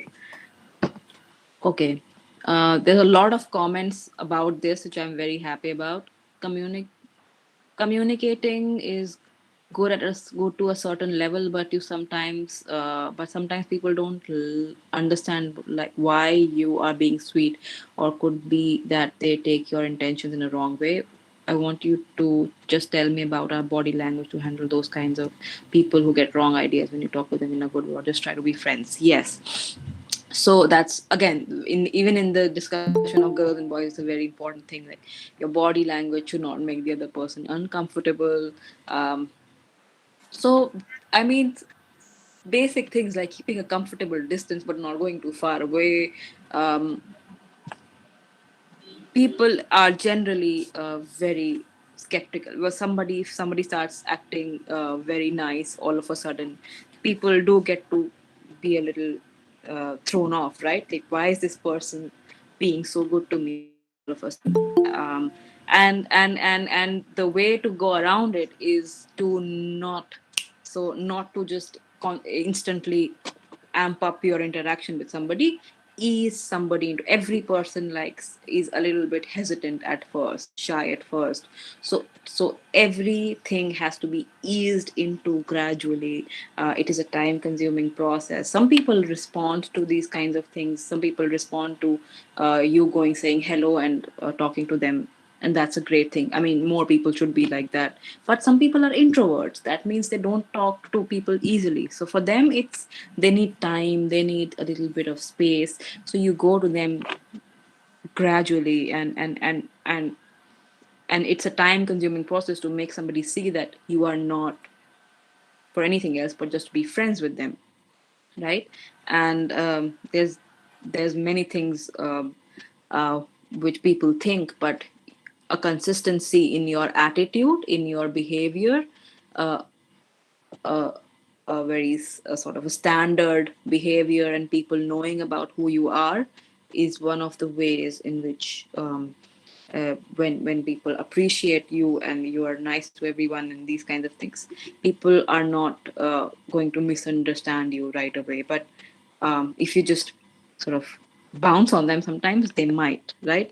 And and you respond to different kinds of things, and that also depends on gender, right? So these kinds of things are there. That also depends on what year that person is. So these kinds of things, you think about how to approach that certain situation, use your judgment, and then approach the person to talk to. It could be a person you are emailing, and that's what I wanted to discuss with you at point. If you are emailing somebody who is who is a manager at a company you want to be an intern or work at, you don't just start with hi, how are you, I'm this. You first introduce yourself very properly, appropriately. You share your CV, and then you first take the initiative in the most polite, appropriate way possible, and then you wait for their response, and then you work from there. You take their response very seriously and all, right? So that kind of a thing, this kind of first impression creating uh, is a complicated and complex process, and think you have to just think before you jump into something straight away, right? So Shiloka is asking, ma'am, let's assume that we are in a sort of discussion with a person about a certain idea. Now he has this rigid mindset about that idea happens. Is there any point of that discussion furthermore from our side when we know there is no product of that conversation? Yes, that happens a lot of times, that somebody you meet has a very different mindset from you, and they are not willing to change that mindset. Thank you for this question. It's a very important question. But I will tell you one thing: a lot of very good friends of mine have mindsets which are very different from me, um, about about uh, about religion, about gender equality, about human rights, all kinds of things. Um, but we do not have the responsibility of changing somebody's thoughts, nor do they have a responsibility of changing our thoughts. The point of critical thinking is to see whether you whether your thoughts have your own mark on them, or are you following the same thoughts that others are following just because somebody has told them to follow it. So you are not responsible for somebody else's way of thinking, and but if they are trying to impose something on you which you do not want to do, the only way of getting out of that is to either distance yourself, or if it's a working environment, keep a professional cordial sort of a relationship, but do not engage with them beyond a certain point.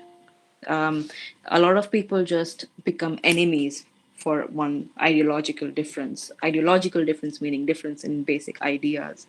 But you don't understand the point of emotional intelligence is to realize that everyone is a human being who likes to be liked, who likes to be heard. So you hear their point, or you sometimes just directly tell them that, look, we have different viewpoints, and that's that.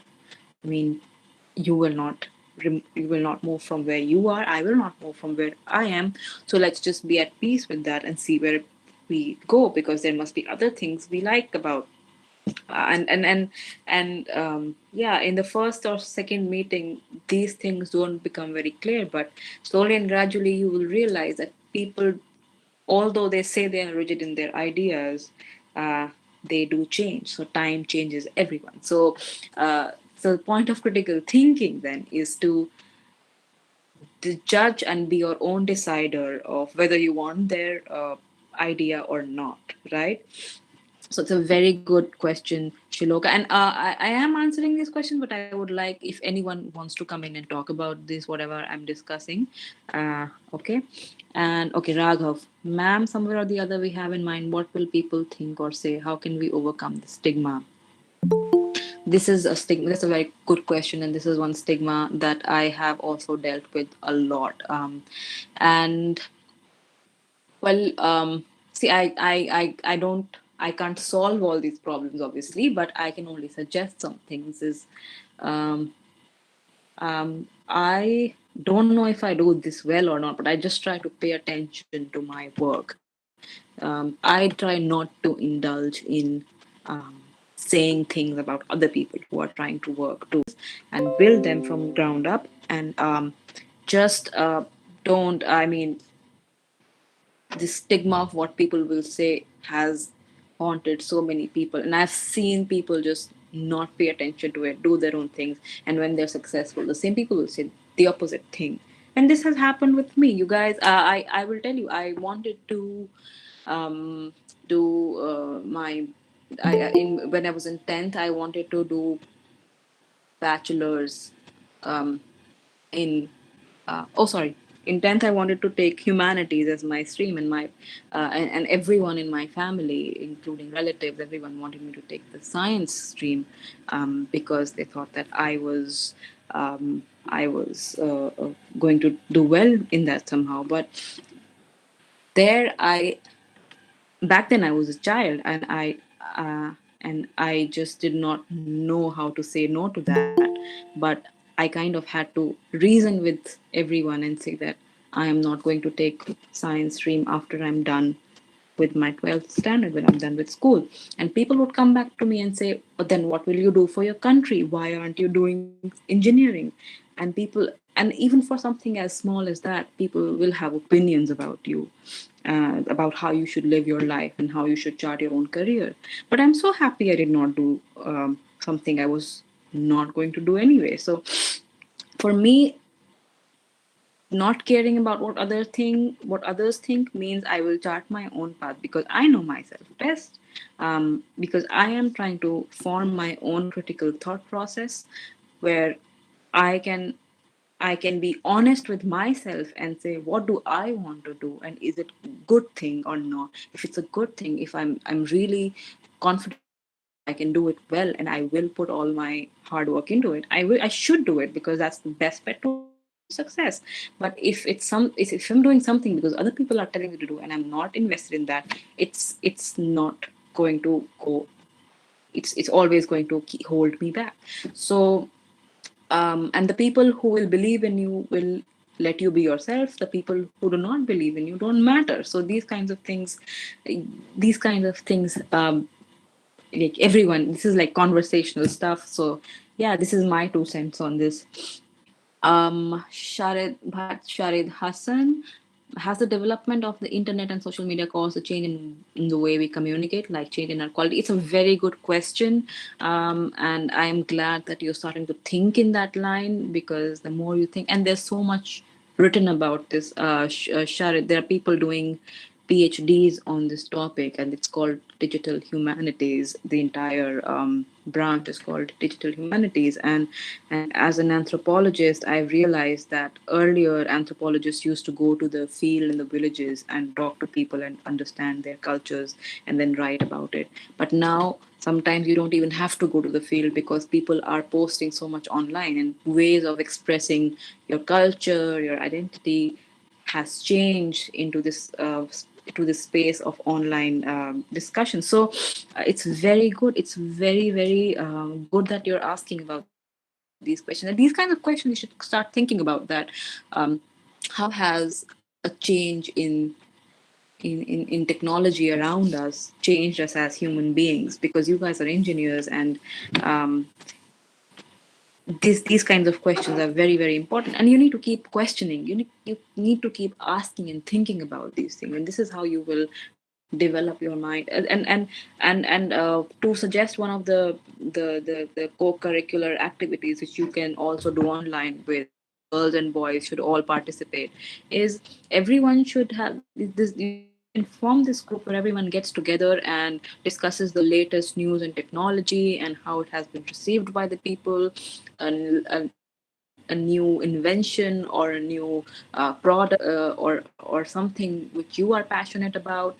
Anything which makes you happy, you can discuss with a group of people. It can be your friends. And this is something that I have tried doing in my classes as well, where every week one person would take center, and they would talk about some people would talk about online gaming, some people would talk about ethical hacking, which they like. So these kinds of things you can do, and it will be fun, because then your mind starts working and you don't think about all these other politics, like interpersonal politics and opinions, because you're doing something you love and the rest does not matter, right? So yeah. And to answer Sharad's question, yes, there's a lot of change in quality. People do not like to read long sentences. People have shorter attention spans now.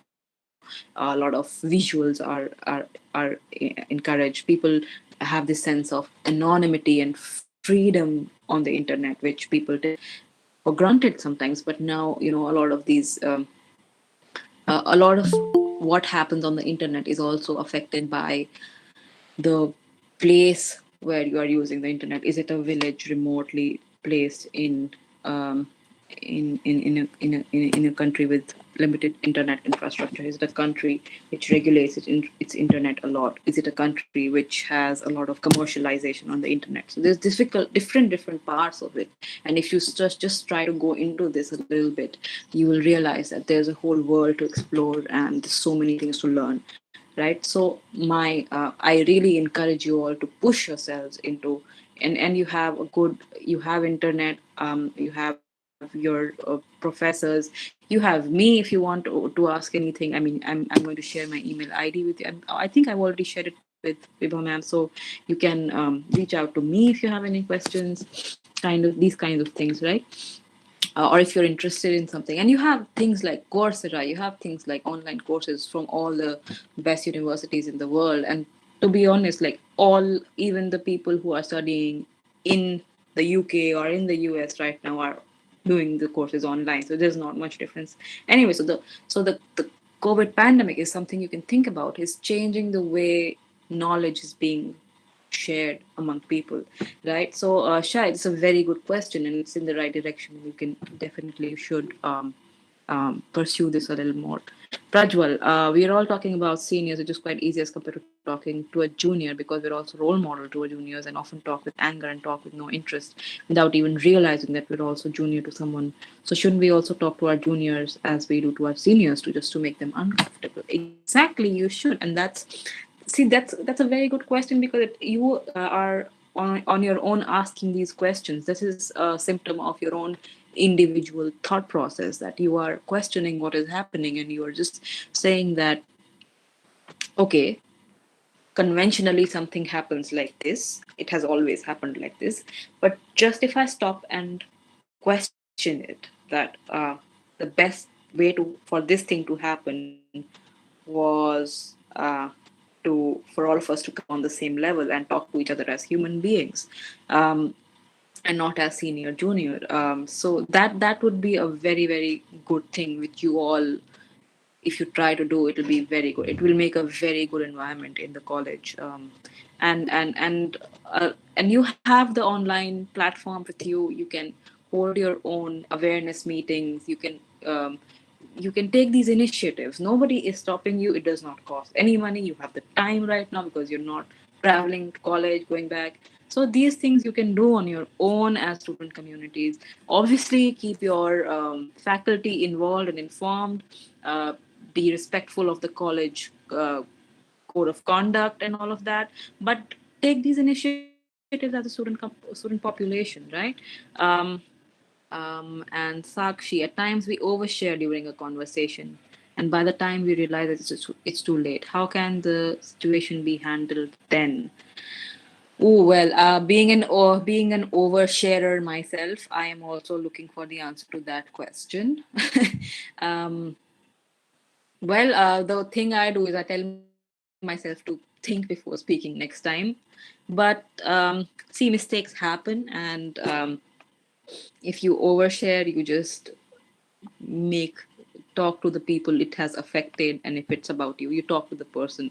If it bothers you, you talk to this other person you've overshared with and say that this is it. Or sometimes you just pretend like it's okay. Sometimes being silent after something is also a form of communication. So this is something I also welcome any suggestions in this respect, if you ask me. Because even though it's a communication talk, I actually really do not have all the answers. Ma'am, it's Akarshan. Ma'am, it's not a query. There's a lot lack of sex ed in our country, and that's why these kinds of differences exist, isn't it? There is not a lack of, well, there is a lack of awareness, I would say, but um, now you are all at an age where you have internet, you have resources to make yourself knowledgeable about these things. You just have to type in like certain you have to just find ways of educating yourself, and there are so many uh, platforms where people give you advice, people share their own experiences with you. So make good use of that. um, and as far as this is concerned, that the different genders are not talking to each other, you have to both sides have to initiate dialogue. Okay, somebody has to lead, and if you start leading in college, means that you will be a good leader in your professional life. And just start, and it's going to be challenging, but then it's going to be a learning experience. Talk to each other, and because your situation is unique to you, you are in a college which is located in a certain situation, the culture is a certain way, people talk a certain way, people have some conceptions in mind. So when you're dealing with all of that, don't think of it as a nationwide problem, which is happening. It is a nationwide problem, but then in some parts of the world, this is not such a big problem. In Jammu, I've seen like girls and boys tend to have separate groups, but there's no reason why that should not, why that cannot be dealt with specifically in the case of your college, right? And yeah, and just open such my the best thing that I've seen work is opening platforms where everyone works together and has the comfort and comfort to speak their minds, right, without being judged. So if you can make that happen, do that. um, Ma'am, can I say um, something on it? On it? yes, Akarshan. Yes, ma'am. Ma'am, it's my belief that sex ed is somehow, one of the barrier between communication, ma'am. Mm-hmm. It's my belief, If and if specifically in you our do country.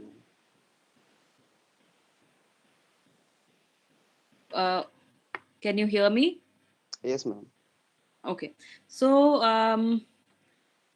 I would say, yeah, I have seen in schools, for example, when one of my sisters is a teacher in a very good school, and um, but it's in a near a village though, but and the biology faculty is from there, and when he is teaching reproduction, he just asks any other female teacher to just take over and teach the subject, um, which and the teacher is sort of, all the teachers are uncomfortable and the students are taught to learn that you have to be uncomfortable talking about these things. I think that these things will take time, but if you know that this is a problem, that's a good start. And then you start thinking about the ways in which you can sort of address this problem. But I know for a fact that jumping right into the problem, that oh, need to start with sex ed right now, might not be the solution. It might be the exact case of easing somebody into it.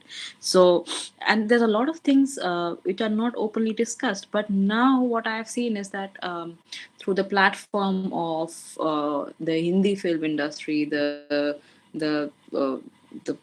Punjabi film industry, all the film industries, like these kinds of ideas are coming into the limelight, and people are starting to talk about these things, which is a very positive thing. So if I can suggest something, is you have among students like art appreciation group or a film appreciation group, because that's what art and films and all do. They discuss issues of the time, and they make you think about the things that are affecting you at this time as part of like this social sphere that you are in.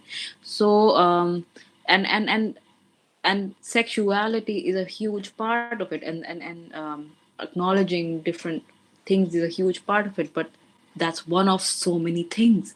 So yeah, so like you have definitely pointed in the right direction, and it is something we need to as a society take account of. But we also need to start educating ourselves as people, and maybe discussing with each other as friends, or creating a space which is comfortable enough where people can discuss things, like even the sexual harassment in workplace is not discussed.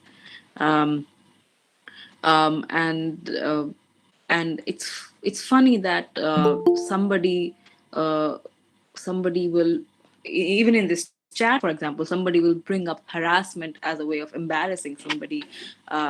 Harassment is not a joke. Harassment is actually something which needs to be taken seriously, because somebody who goes through it does not talk about it, that does not want to communicate about it. So why don't they communicate? So start asking these questions to yourself first, that Ma'am, do I one more think, thing, ma'am. I have to add to in this.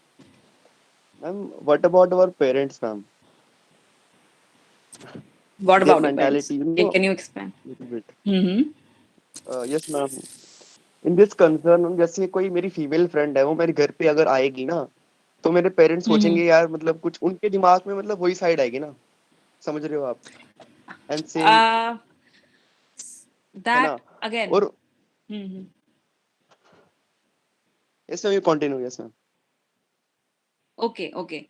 um so when you bring up parents, that's something which is like personal to your family and all. But point is that, yeah, there is a generation gap, obviously, and that's where ideas differ.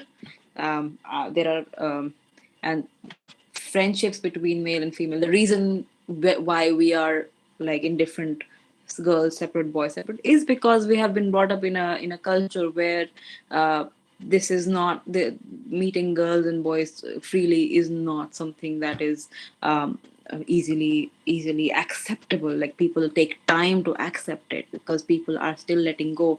Now slowly and gradually, with all this internet information, these things are changing. But but that does not mean that the our parents or the generation previous to us will just change overnight. It takes time, right? And it is a negotiation. That way you do not have the responsibility of changing how they think. They feel responsible for you, but if you can have a mature sort of a dialogue with them, maybe then. But sometimes you just do what you do, and these things sort of come around. Like with your parents, if your parents are not comfortable with your friends coming over, maybe you do what you want to do at your own terms, at your own time, without making your parents feel uncomfortable, because they have their own opinions, and it's not really going to change. Even if it does, it will take a lot of time. It will not happen overnight, and you need to give them time too. They are also um, they are also trying to do what is best for you in their own way, right? So you give them their peace of mind, you get your peace of mind, you strike a negotiation. Because if you think critically about it, um, you're like, it's a slow process, and you have to take it one step at a time. And in conversations you can bring this up whenever you get a chance to in front of your parents, but never expect somebody else, even if it's your loved one or a parent, to just change how they're thinking because they you don't agree with them. And you might be right, but that does not mean that they will just change their thinking, because that is an uncomfortable process to acknowledge that what you're thinking is is is is not right, right? Okay, Ma'am, may any I? more? Yes, Raghav. Ma'am, I would like to say that, ma'am, we need to find some midway for the problem, because in situations we are also right and they are also right. So both of Exactly. us may be right, but we need to find some midway that can sort out the Exactly. problem from both the sides.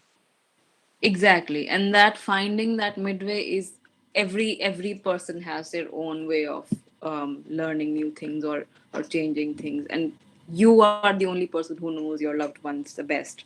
So I can only say that finding a midway in that case is a very unique process to you all, right?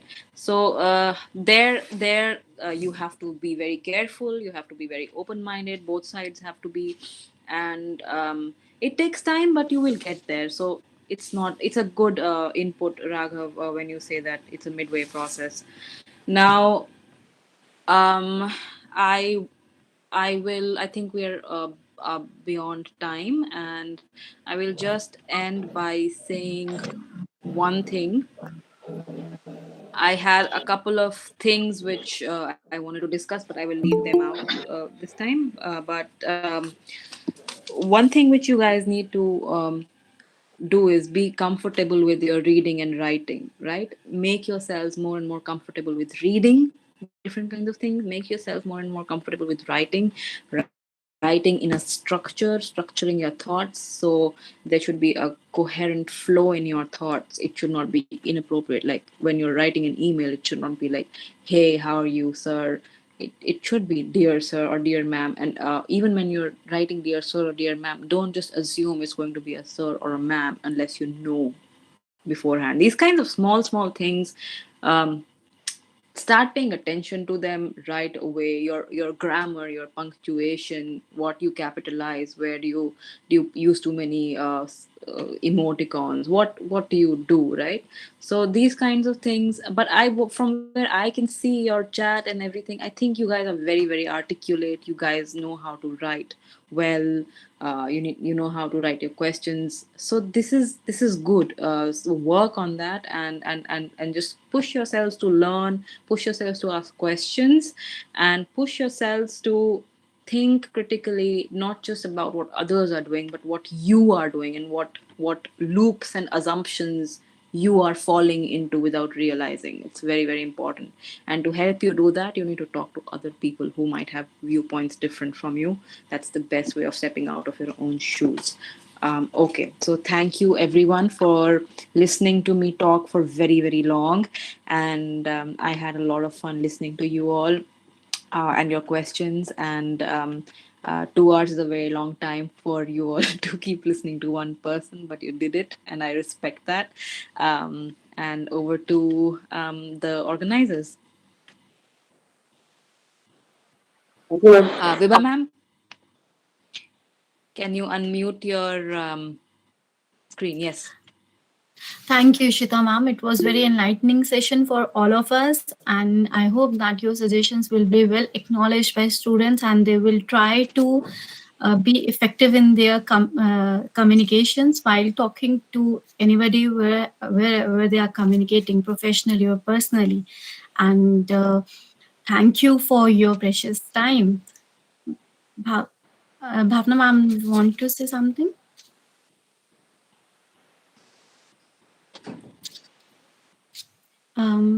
Ma'am, you're not audible.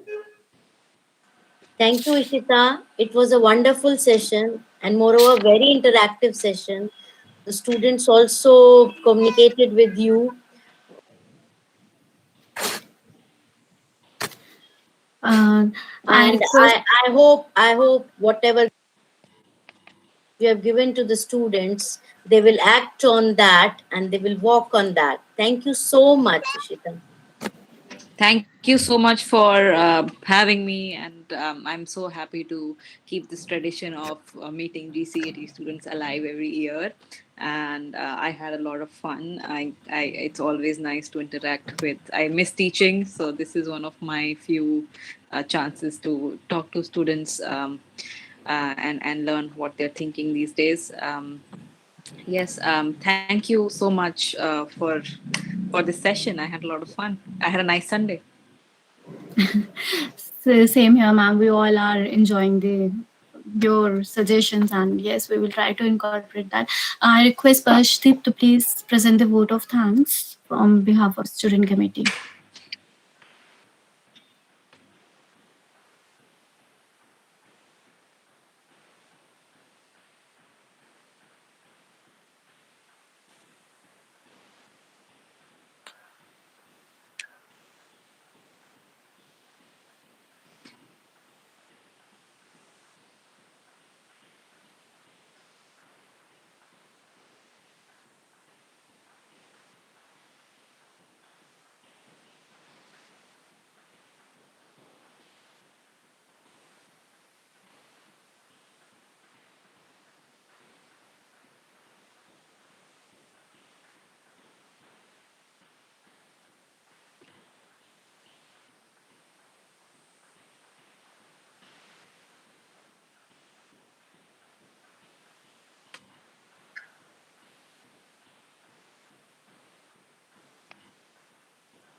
Please provide the link or feedback form in the description box so Vibha, that I think students can. Sheetal is also there. So I'll just request Sheetal to please switch on the video.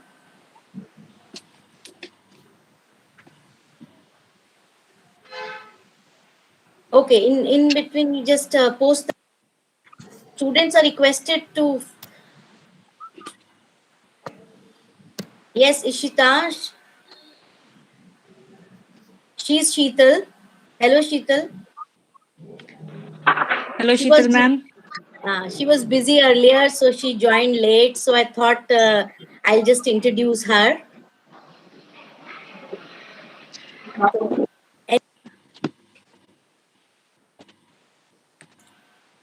I lost you for a bit. anything Can you come Sheetal again? wants to add to this wonderful webinar?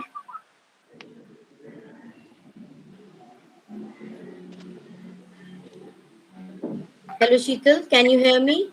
Viva, in the meantime, you just post the link in Okay, the chat ma'am. box. Sparsh, post the link in the chat box. So all students are requested to fill this feedback form. It will be open for just 10 minutes. I think she has lost some connection or something. Oh, can you hear me? I will just I had shared a document with Vibha ma'am about a few links which the students can go to and look at, like a couple of videos and a couple of websites for basic English communication, which could be helpful. So I can also I don't know how to share it Vibha will on. share in the Google Classroom. She Yes, will Okay, ma'am. that I share, would will be great actually. she will share Yeah, all you. your email ID. You can type your email ID in the chat box. Yeah, And right. Vibha, you are requested to post all the. Yes, ma'am. I will share it. Ma'am, I will. The form has been shared. The feedback form, so students can provide their feedback within time frame of 10 minutes. And ma'am, you're not audible. So I request all participants to please switch on their videos so we can have a memorable picture with Ishita. And hope to see you again, Ishita. It was really a wonderful session. Thank you so much. I had a lot of fun. Ma'am, link is not working. Yes, you know, it's not working. Oh, mm, let me copy.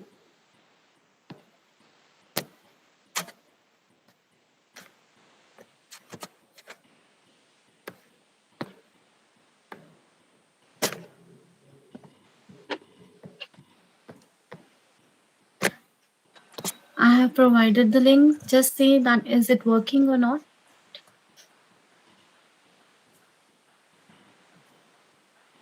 Yes, Yes, it ma'am, is it's working. working. this one is Yes, Yes. working. yes, it is Okay. working.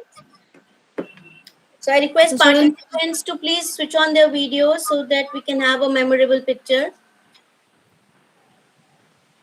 Yes, Rahul.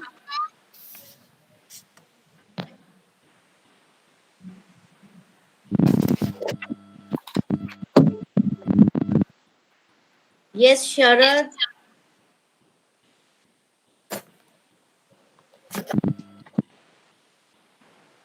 Thank you so much.